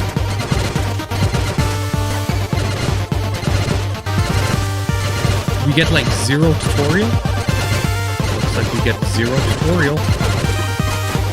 Okay, we can jump with B, fire with Y. Oh, we switch characters with X. I assume A is gonna be our bomb. One has a spread shot. Okay. Holy crap. One has a spread shot, one has like a straight shot. Dang, okay. Oh shit, okay, we get the other character after that. We're not dead. Just we don't have the advantage of being able to use a special ability.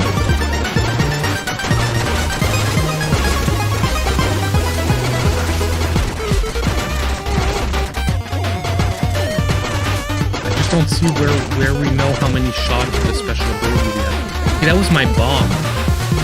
My bomb are like throwing like arrows.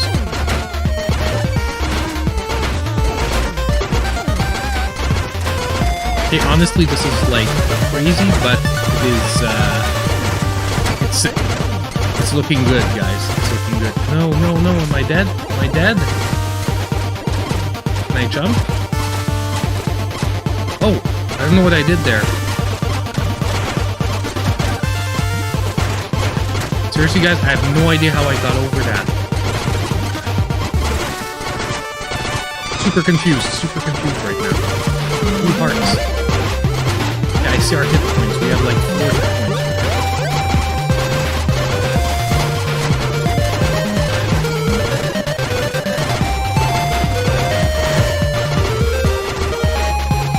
I like jumped and shot, and it got me over the wall.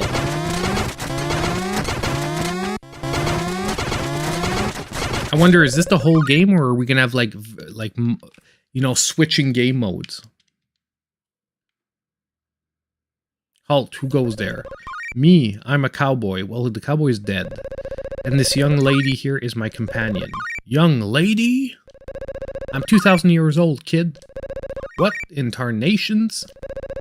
Show yourself, demon. No. You show yourself. To that! Oh.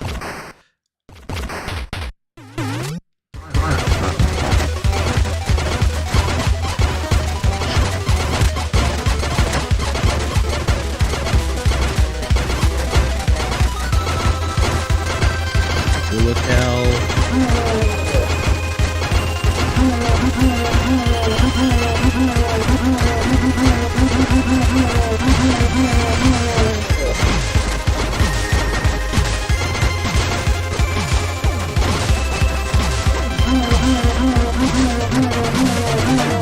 Dang. Those are some tough bullet hells for a beginning of a game, man. Oof. No continues. Hey, this is gonna be old school tough. I did not get Atari 50, but I was wondering if I should get it. You thought it's like Zelda? Not like Zelda. I'm just wondering is if all the levels are like this, because you know this could be one of those games that like one level you're playing Commando style, next level you're playing like Castlevania. You know, that's what I'm wondering. And I know so little about this game that I have no idea. You heard there's a couple of unreleased games on it on Atari 50. I'm interested because I have the original Atari collection, and you know there's like a few really fun games in there. Like, I'm feeling though like this game is gonna be all this game.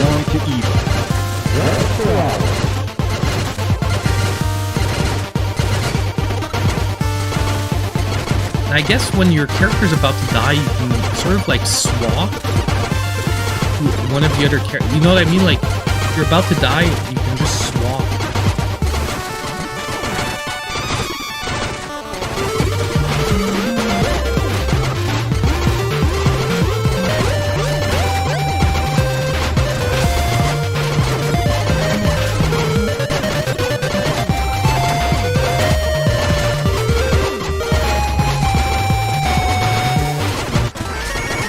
Oh, what's this?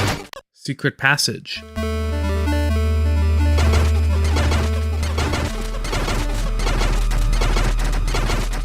Okay guys, I'm telling you right now, this game doesn't look like a lot, but I'm under the impression that if you like retro style games, this is gonna be crazy because I'm already liking it. Like, is this gonna be a game of the year? Obviously not, but it is going to be most likely a retro challenging fun one.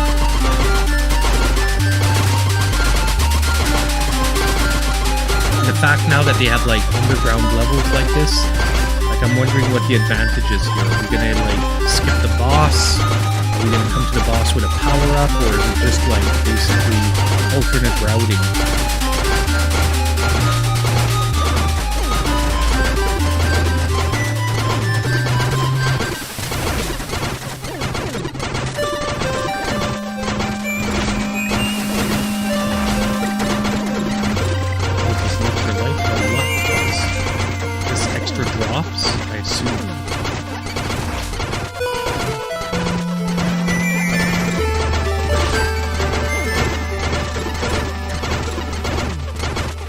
Okay, so for the moment, the spread shot is feeling better. Oh, we can hold down. I was pressing Y, but we can actually hold it down.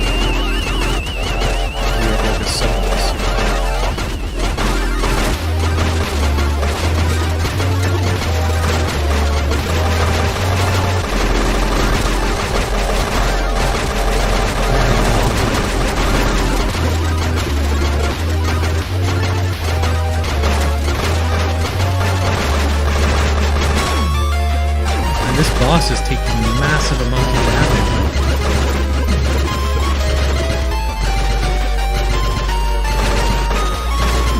Holy crap.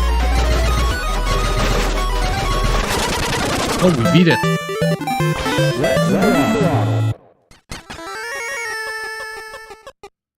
It's pretty crazy that this is like boss. Whoa, that wasn't even like the boss.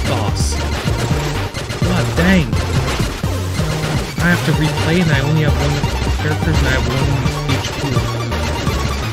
I don't think we're gonna last much longer with this. Ooh, okay.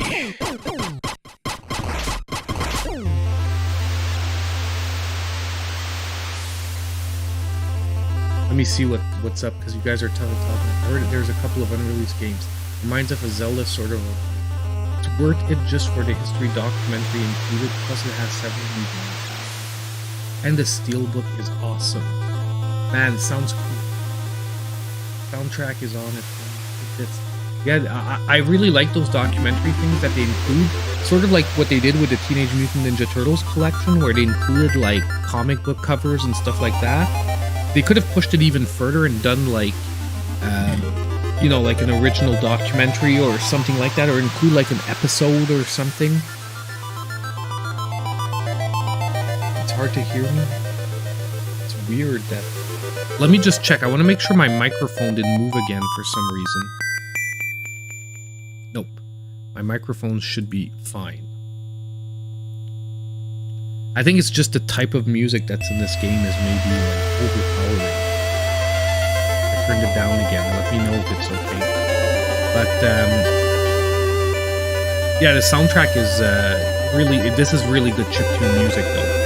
It's just, I think it is. It's like an overpowering beat. However,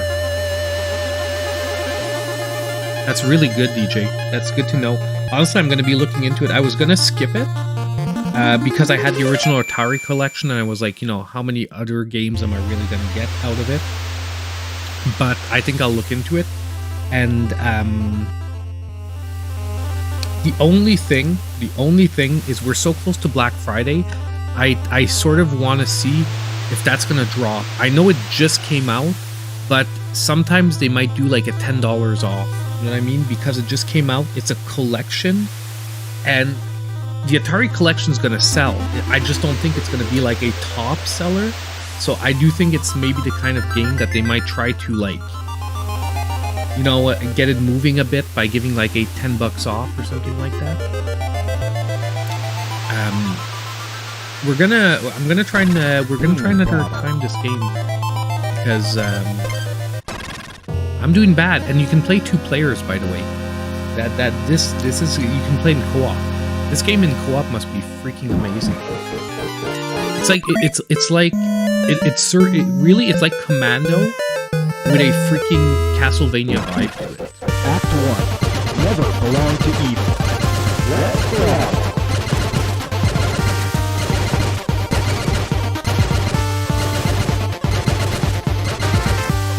Now, honestly, we don't want to go to that underground thing because that's what the boss is basically would beat the crap out of us. Till then, we were like perfectly fine.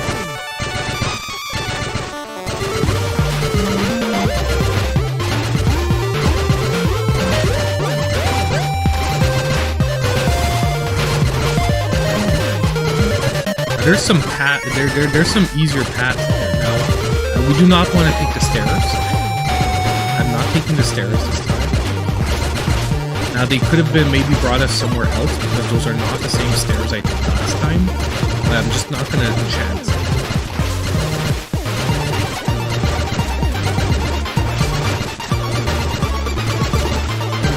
What's this?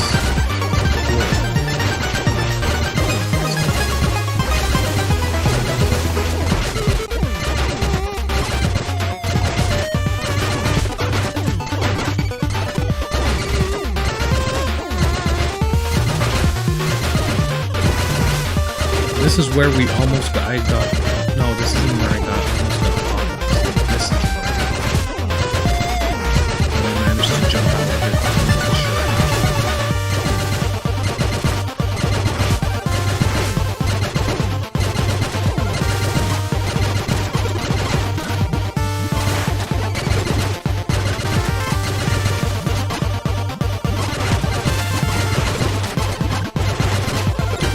Okay, in the water you move weirdly.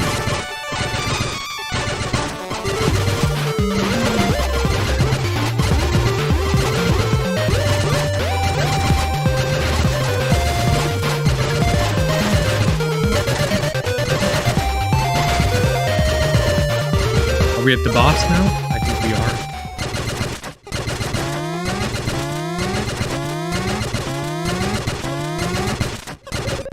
So what I'm going to try to do is I'm going to try to unload on the boss like crazy. Nice. Black Panther 2 was awesome. I'm super glad, DJ. I'm going to see it tomorrow. Tomorrow at 1 p.m. Eastern time-ish around here. I'm going to be going to see it. Super excited. Black Panther is an amazing movie.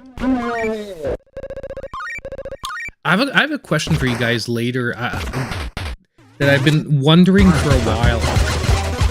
I'll ask it to you a little bit later. and you guys can try and help me answer it.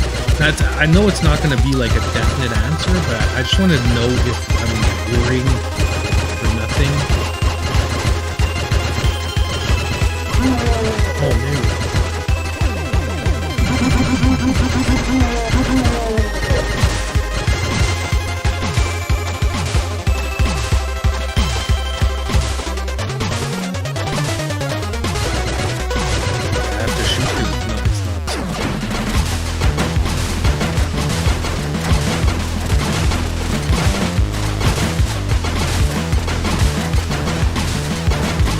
Oh my god, man, come on, I had to beat perfectly for a while.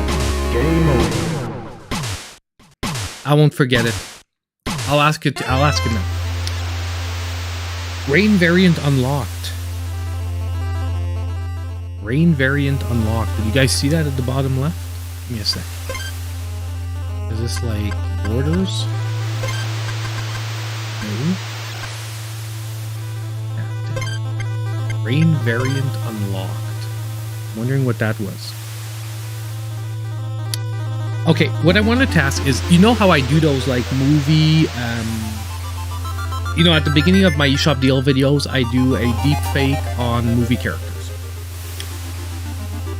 I have purposely not done it on black skin characters because to do it on a black skin character, I have to make my face black.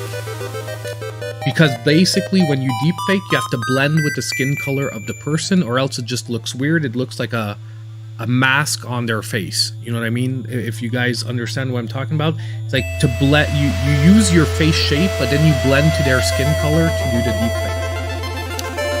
Would anyone think that people could be offended by the fact that I would shade that my face would end up being shaded black? You know what I mean? Like, I don't think it would be offensive, but some of my favorite movies have like black main characters, and I've wanted to do some of those characters. I'll give you an example. Blade, Wesley Snipes. I actually have some made, but I haven't used them because I'm like, maybe people will be offended. Which is weird because I do it, you know, I've done it for like, you know, Asian characters and other things, but I've always just didn't want to offend anyone. So I was wondering if anyone, what your point of view on that is. I'm just asking it. Like, to me, it's not offensive because, I mean, as much as, you know, someone, a person with darker skin could do it for a white character, in my opinion, I could do it for a darker skin character. But I was wondering what you guys thought of that. Like, is there anyone who would be like, I don't know, feels wrong? Or am I just overthinking the issue? You know what I mean? Because I just don't want to... I do it for fun, and I don't want something fun to become problematic. Email it to you, and you'll give me an honest opinion. Thank you, DJ. I'll do that. I'll give you an example of one of the ones I made, and you can tell me. I don't change anything about... Yeah, exactly. That's what I'm wondering about, Chris. It's like, I know that most of you probably would be like, you know, I'm doing it in fun and whatnot, but, you know, maybe other people will be like, whatnot, but, you know, I'm not changing the character. So Blade is a super powerful, very awesome character. He's one of my favorite, like, anti-hero characters in the Spider-Man universe.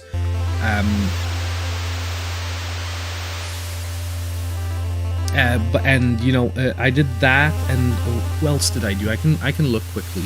I did a couple, and then I was like, every time I was like, man, am I overthinking this, or is it gonna be good? Or I'll tell you guys what I did. They are in that.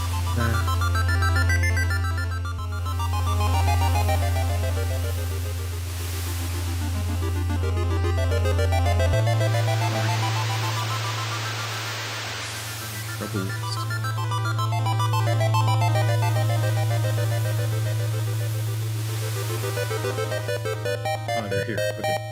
Give me just a sec. My computer is loading up because I have too many files.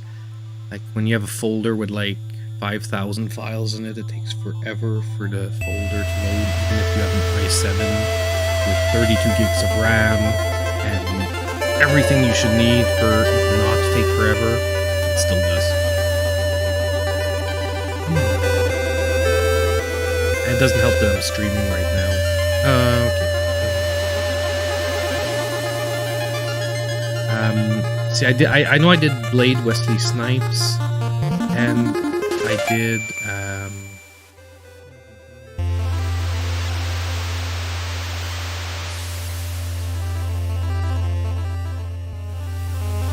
oh, yes, I did, Beverly Hills Cop. I did, Axel Foley. Axel Foley from Beverly Hills Cop. Love Eddie Murphy, man.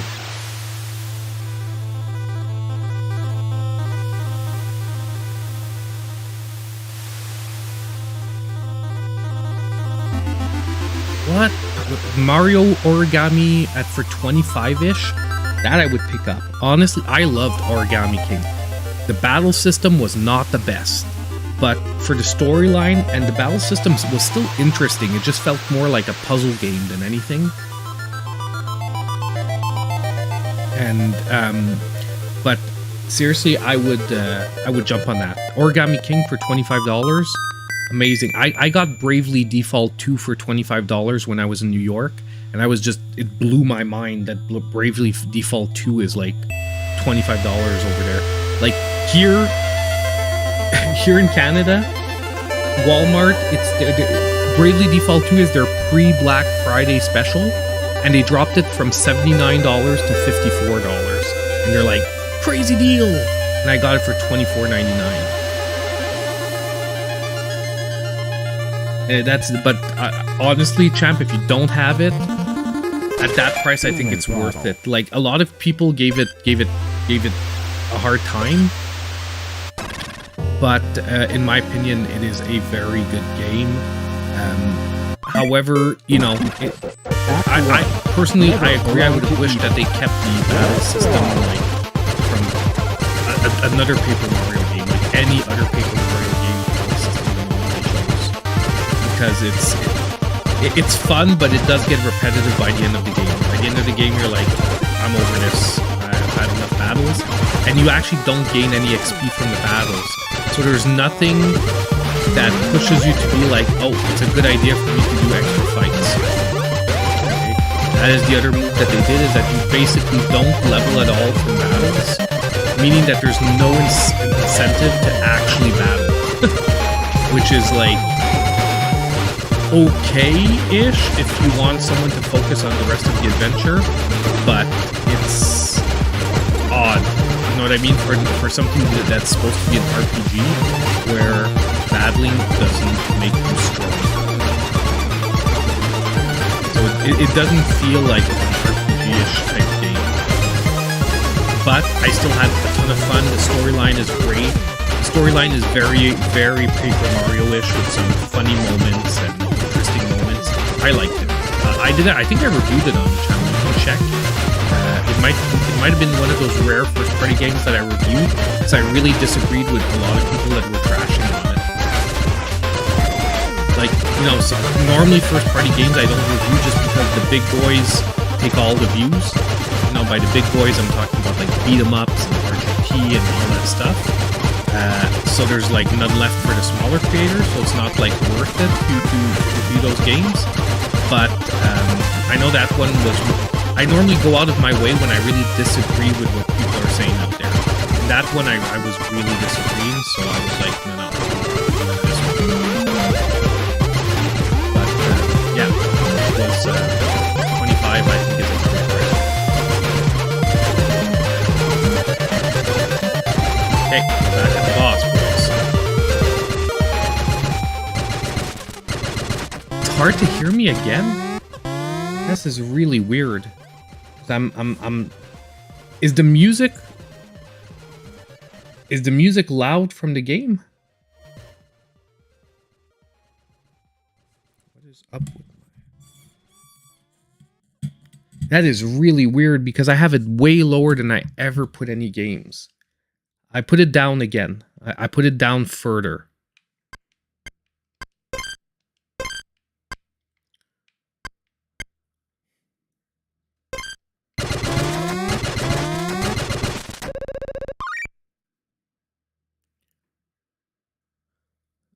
Is it better now? Let me know when we get back to fighting in the game.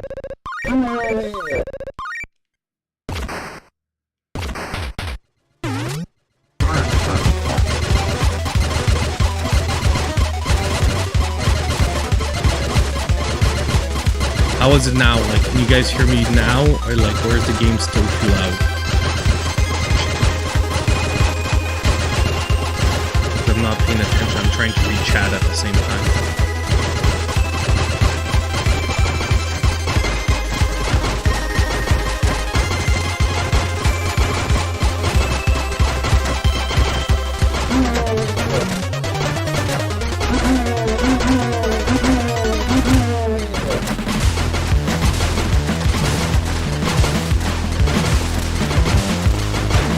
Dang. Man, why am I sucking so bad? Oh my god, I just saw something.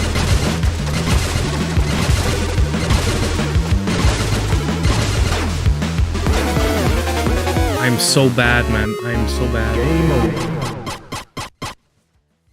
That is really weird. Because on my mixer, it says that the game audio is super low. Oh my god, I know what's happening. Okay, this is gonna fix everything, guys. I'm so sorry. I just found the problem. I just found the problem, guys. Okay, let me know now. Like, now we're gonna play. I'm gonna start it up again, but now it should be fine. Definitely getting Throttle, man. I'm definitely getting Throttle. That first boss. The worst is I'm not paying attention, though. I'm like, because I'm talking to all of you guys, and I'm not paying attention. I'm trying to fix this audio thing, but now it should be good. Let me know now. I just figured out what's happening. Yeah.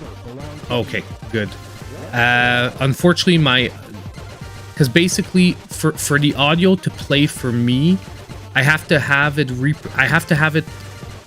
basically I have to have the card export from the card and also to my desktop audio so that my PC speakers can play it so I can hear it. And what happened is, normally I have the desktop audio turned off for you guys, but by mistake I had it on because we were watching the Nintendo Direct this week. So obviously at that point I needed you guys to hear the audio coming from my computer, and I forgot to turn it back off.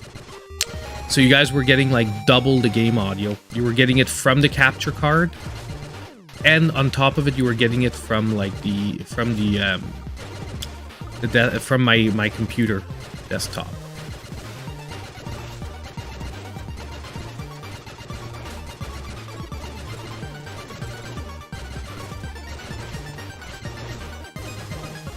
Like, this level is not that bad. Like, it's actually pretty, once you get, like, well, once you've learned, like, pretty much all the little spots, it's pretty easy. It's that boss so far. But the thing is, I just have to really pay attention to his pattern this time. Like, I'm gonna focus this time and really, and I just saw a spot where you can easily, when his two hands are up, that was the part that was getting to me before. And I just saw how I can, like, there's a spot where you can stand where you only need to dodge one of his hands shots. I'll try and show you guys as we're doing it next time we get to that fight, which should be right about now. And let's get her a shield. Yeah, so that's what I realized. You also have to switch up between the characters in the game, which I'm not doing right now, which I think is detrimental to us.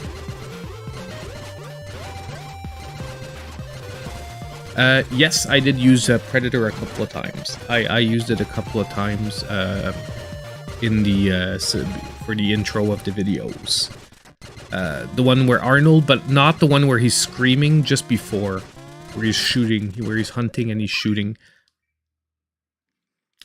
I should do the one where he's actually screaming, "Get to the chopper," but I just haven't yet redone it.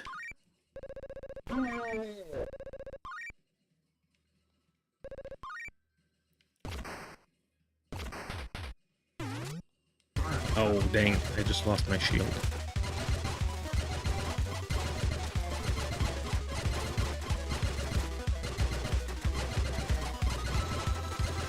There's like combo damage.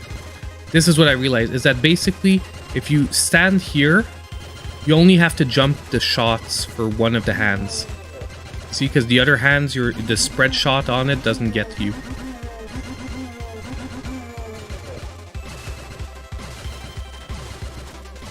I don't know why I'm doing so bad. Because the other hand, I'm like dodging both of them.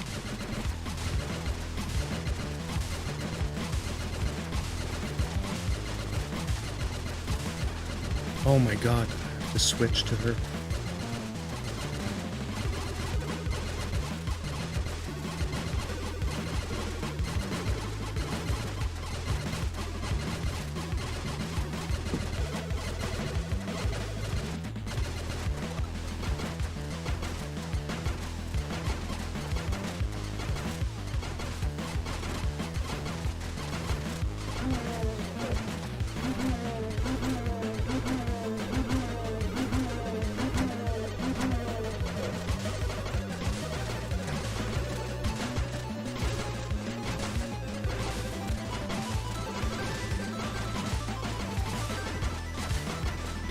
I'm keeping the cowboy for the head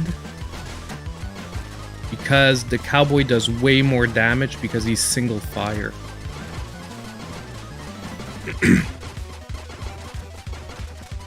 We got it.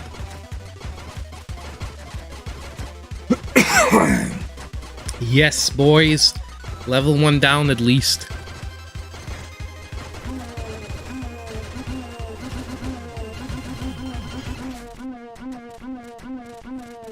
Demon General vanquished.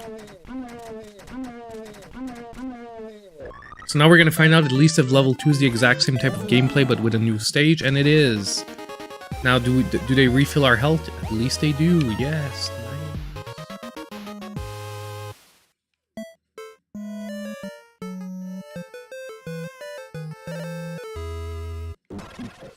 Act 2. Punish and We haven't found any damage ups, eh? So far.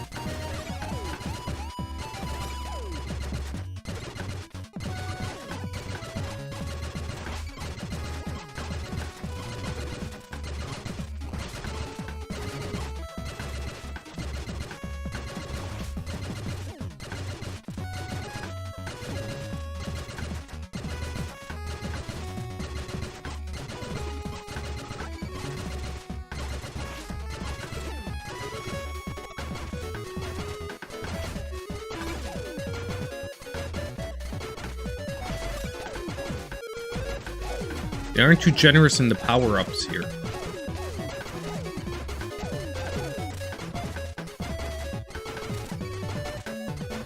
I used a couple of bombs there just to make sure. Oh, we can jump on top. We can jump on top. If you don't kill all these guys, you can jump on top. Nice.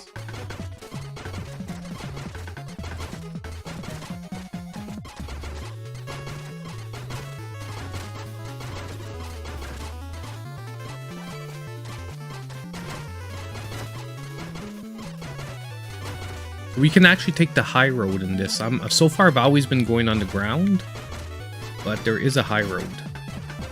We're gonna switch to cowboy a bit. Back to her, get her into HP. Stop.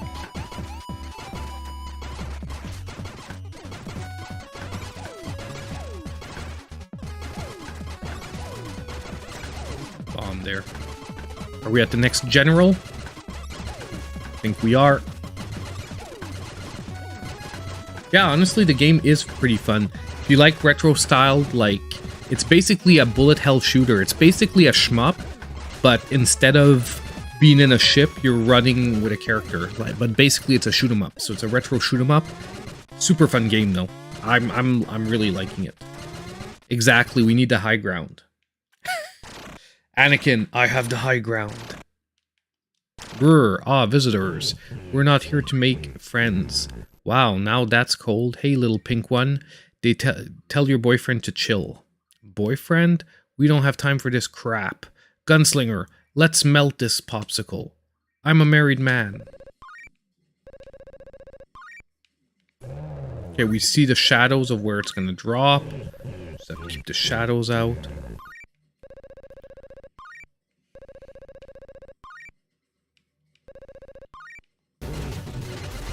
There really is a combo system here. Oh, dang. I have to jump it. Okay, got it.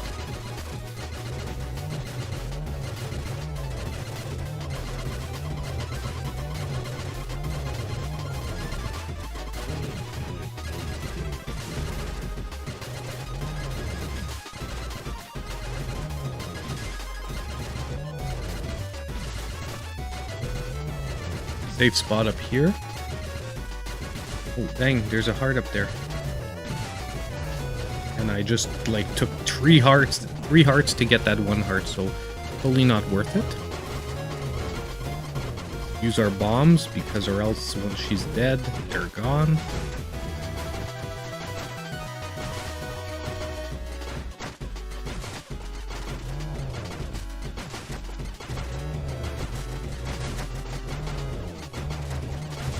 Safe spot here so far. Dang. Dang. Ugh. Thought we were doing well. How many levels? I am not sure. I am not sure how many levels they're supposed to be. Is there a description of the game at the back? Where is it?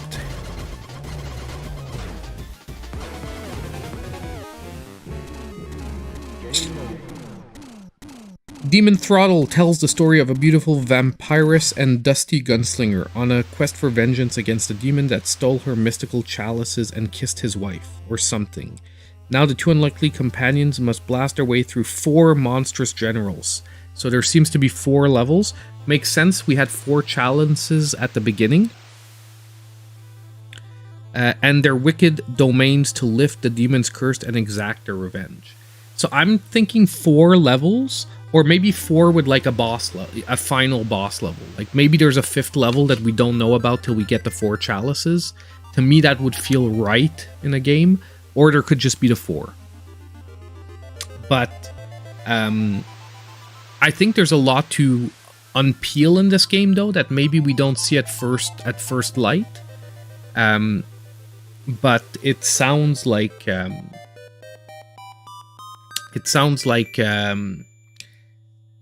I think it's a good game. Like I'm already, even if it was only these 4 levels, it's maybe a little expensive because it's I think it's like $40 or $30. Like I paid 40 Canadian, but I wouldn't be surprised in the US if it's like 29 or maybe even $24.99.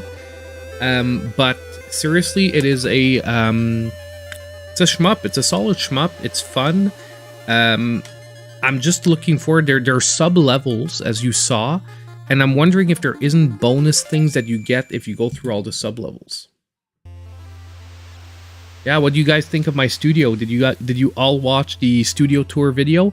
I know it's long. It's almost a half-hour long, but in the end, you know, it's long. But I'm like, what else can I cut? Because I cut the parts like at the edge of the studio near the computer parts. I'd shown like I had a part where I go in and I show you like I have drawers filled with like broken Game Boy parts and broken DS's and stuff like that are basically donor boards that I can use to repair other ones. And I cut that stuff out because that was like almost 5 or 7 minutes of like going through Game Boy parts and stuff like that. But like I said, maybe in a future update we can go more into that. And I didn't show you guys the dungeon. The dungeon is like, if you think that wall of computer parts looks scary, I have like a mountain of computer parts in a like locker under the stairs. But yeah, it was. I'm glad you guys liked it. I know I've been saying for a long time I do a studio tour. I finally did it today, and you know, I'm sorry it took so long. Like I said, there were 2 things. Number one is I was really wondering how I would like film it, because it's not an obvious thing to film. I had to have a lapel mic, you know, I had to have the camera with me, because I tried to film it once and then talk over it after, it never works out, because if you want to spend a little more time on something and you're not doing it right away, then you have to try to talk super fast when you're recording, and it just didn't turn out very nicely, the part I tried. So I really needed that lapel mic and everything. Yeah, I'm excited for them too. I have to find some time to do that on top of the eShop deals. Well, the eShop deals are going to be the main focus of the Black Friday. I'm going to try to do like a physical deals video. I just don't know if I'm going to do one for every retailer. You know what I mean?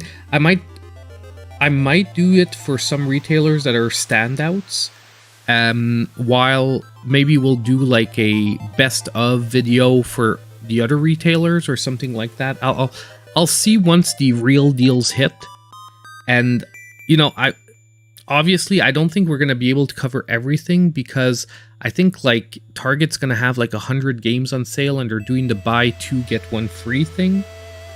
So I think what I'm gonna do is I'm gonna show my standouts, but maybe find a list of all the games or something like that. And I wanted to maybe do the video on like the official Nintendo sales, but I'm pretty sure that the stores are gonna beat what Nintendo's doing, because Nintendo's really not doing a lot. I'm disappointed in what they're doing this year, because we're so late in the lifespan of the Switch that I understand Nintendo wants to value their property, so they don't want to drop Breath of the Wild below X amount or whatnot. But I think we're at the point of the Switch's lifespan where if you haven't picked up Breath of the Wild yet, I'm not sure 30% is gonna do it. I mean, there's people that are gonna buy it, but if they would have dropped it 50% to $30, you get probably every person that's had the smallest amount of holdout in their mind picking it up. I even would say that we're probably at the Switch's life cycle at the point where they should be doing Nintendo Select titles. You know what I mean? Re-releasing a Select version of their biggest titles at $30 as a regular price. I'm feeling like we're getting there with the Switch. But the thing is, Nintendo might not even do it because they're doing so well with the console this time around. I just feel like they would really endear the players with them, for all those people out there that said, I can't drop $60 on Breath of the Wild, I can't drop $60 on Smash Brothers. Like, Smash Brothers has gotten all the DLC at this point, so it's the time, you know what I mean? Exactly, they're gonna sell the DLC after, for a lot of those games. But definitely, like, for example, Breath of the Wild, Smash Brothers, Mario Odyssey, Yoshi's Yarn World, whatever it's called.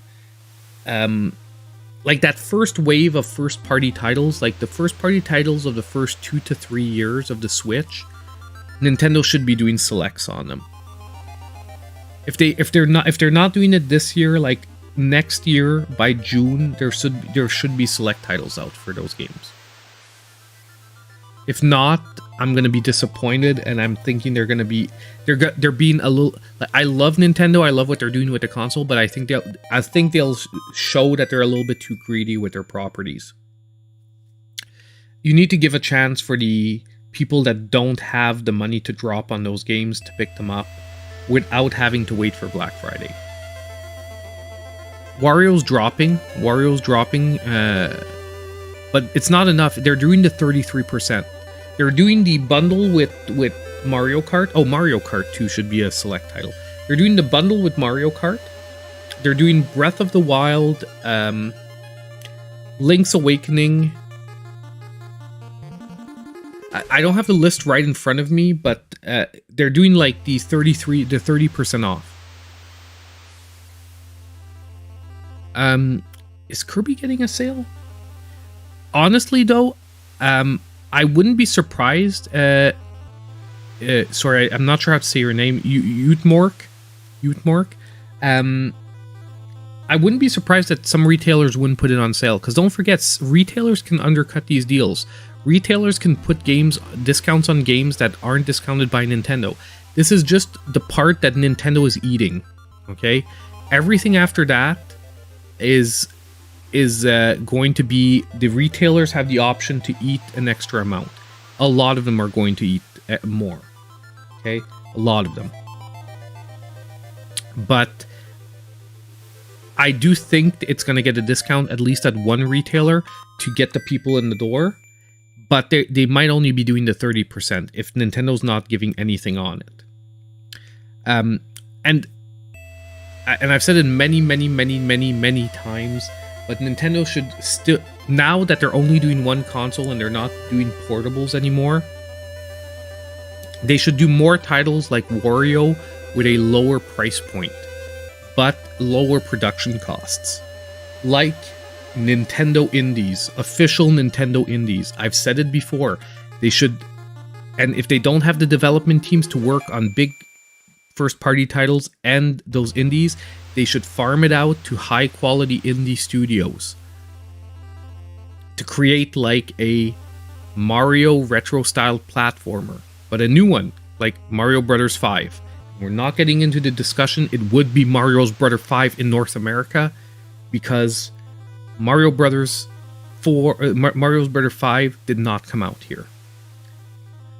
Or anyway, we're not getting into the Mario 4 even. But anyway, but they should have like that, because that's what we lost, having the portable market and the home console market come to one, is we lost that whole line of budget titles that we used to get for the portable titles, like the Mario and Luigi sagas, like the Metroid, the mobile the portable Metroid games. Like Metroid, instead of being a $40, like here it would have been about like a $40 Game Boy title or a $30 Game Boy title, it came out as a full price title here. And yes, the Switch is more powerful. It's a because it does both docked and handheld, but we're losing out as consumers on that line of lower priced games that can actually be made quicker. You know what I mean? You could easily get a Metroid game out every year, a Mario game out every year if you farm it out to developers. And they can still keep a good level of control over the titles, because they already farm out a lot of their titles to other developers who are delivering good product, and that they have no problem saying, look, it doesn't meet our requirements, let's start it over. Come. Yeah, come say hi. I want to get my daughter, the one you've never seen, the youngest one. Come here. Come give me your goodnight kiss. Say hi. Say hi. Right there. Okay, good night.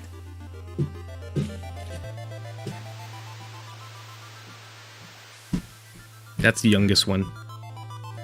But we're gonna call it pretty soon, guys, because the wife's gonna kill me or else.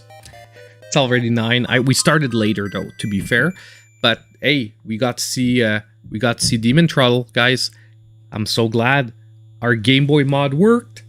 We have a freaking body with pocket.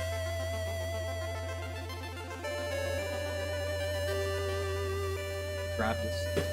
I'm super freaking happy, man. It came out amazing. No game in there, okay? But it still came out freaking amazing. I think it's right now, it's one of my favorite in my collection of modded consoles. Because the Game Boy Advance IPS, I was disappointed in it, because I have the early mod that has screen tearing. I never showed it to you guys. Like, it's playable, it's just that there is screen tearing on it, unfortunately. So I'm gonna have to get a new version and redo a Game Boy Advanced. So we are gonna redo a Game Boy Advanced at one point, and I'm gonna look. We might even put a rechargeable battery in it. I'm not too sure, because I'm not super into the rechargeable batteries that can't be swapped out, in a sense. But there's a swappable one for the Game Boy Advance. We might do that.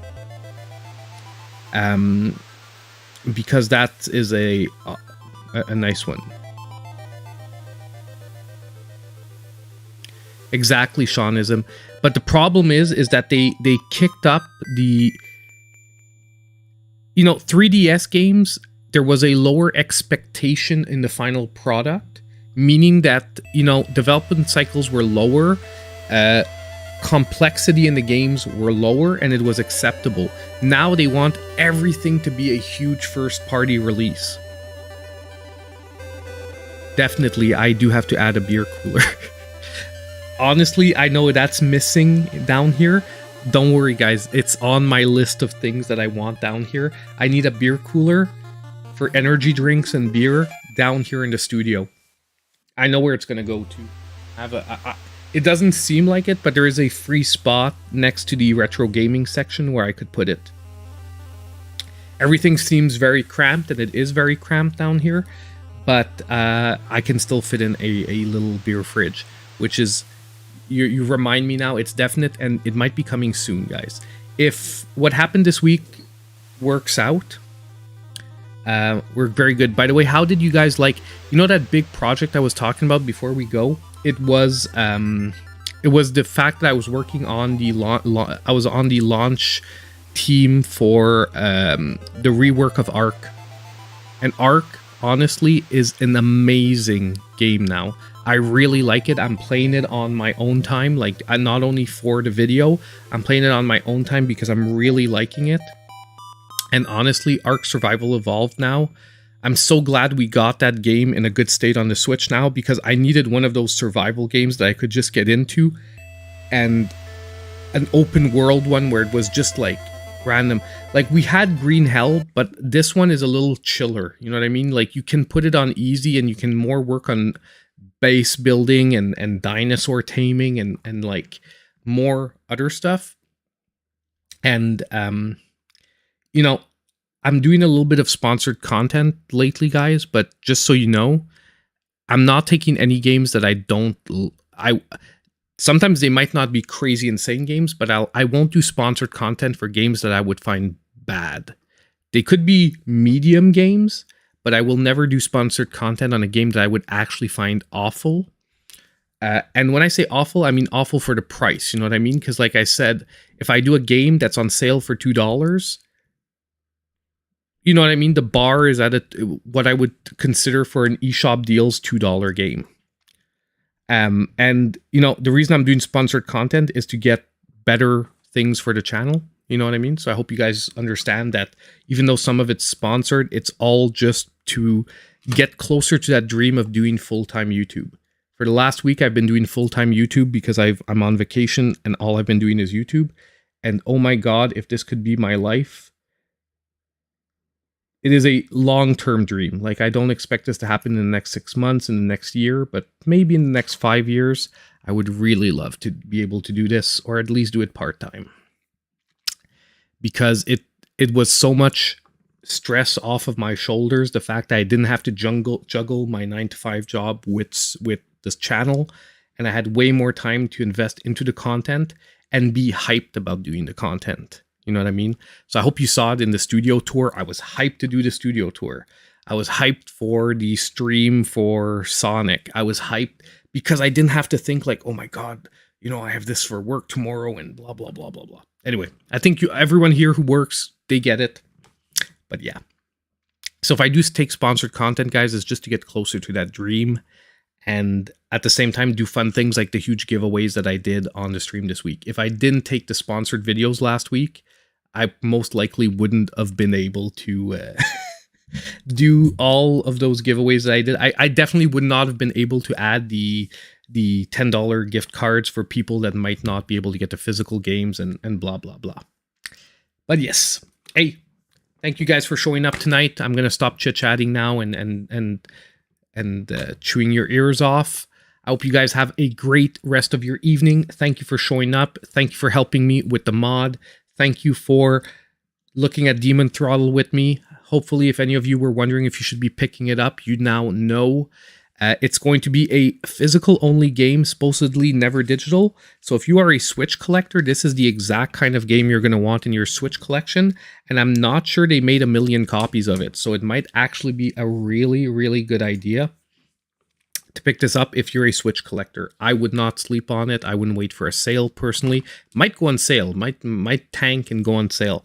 But I wouldn't take the risk because it might become one of those things that are hard to find later on.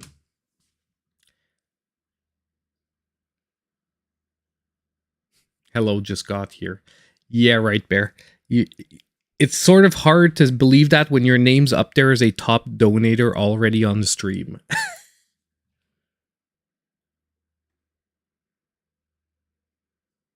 Exactly, Alex. I agree with you totally. Did you see Demon Throttle, Alex? Man, I'm liking the game. It's a shoot 'em up. However, it's like a retro style shoot 'em up, but it's tough. Music's amazing, and gameplay's fun. And I'm sure there's a lot of secrets to figure out. Lunistis, I know I have it. I haven't had. I was debating whether we would play Demon Throttle or Lunistis tonight.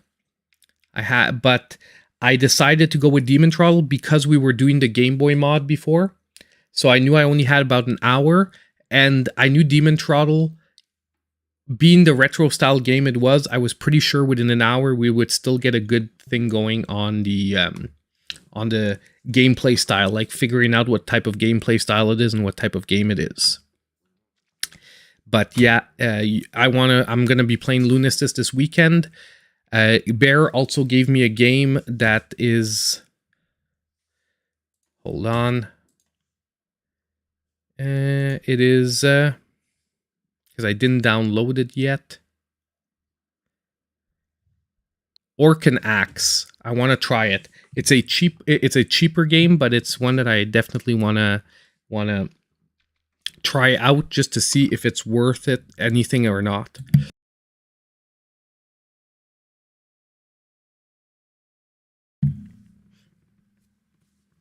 But yeah, so I want to try out Orcan Axe. And yeah, I can't really talk about the game yet, but I have Donut Dodo as well that I started playing a little bit tonight. That is going to be, it's an interesting game. Gonna just say that for the moment. Can't say anything else. Can't show the game, but gonna try to get back into the reviewing. Yeah, it's nothing big. It's nothing big, Alex. It's but you know, if you like arcadey style games, it's one of those. I don't know what the sale price is though. I didn't see the sale prices, so it all depends on where they priced it. If they priced it right, it could be a decent pickup for someone looking for something like that. But we're gonna talk about that next weekish. No, week after. It's coming out in quite a while. It's coming out December 1st only. Scarlet next week for me. I'm going Scarlet. I don't know, but I don't know. I rarely pick up the other color nowadays, but I might for this one. But I'm gonna start with Scarlet, see how much I like it, decide from there.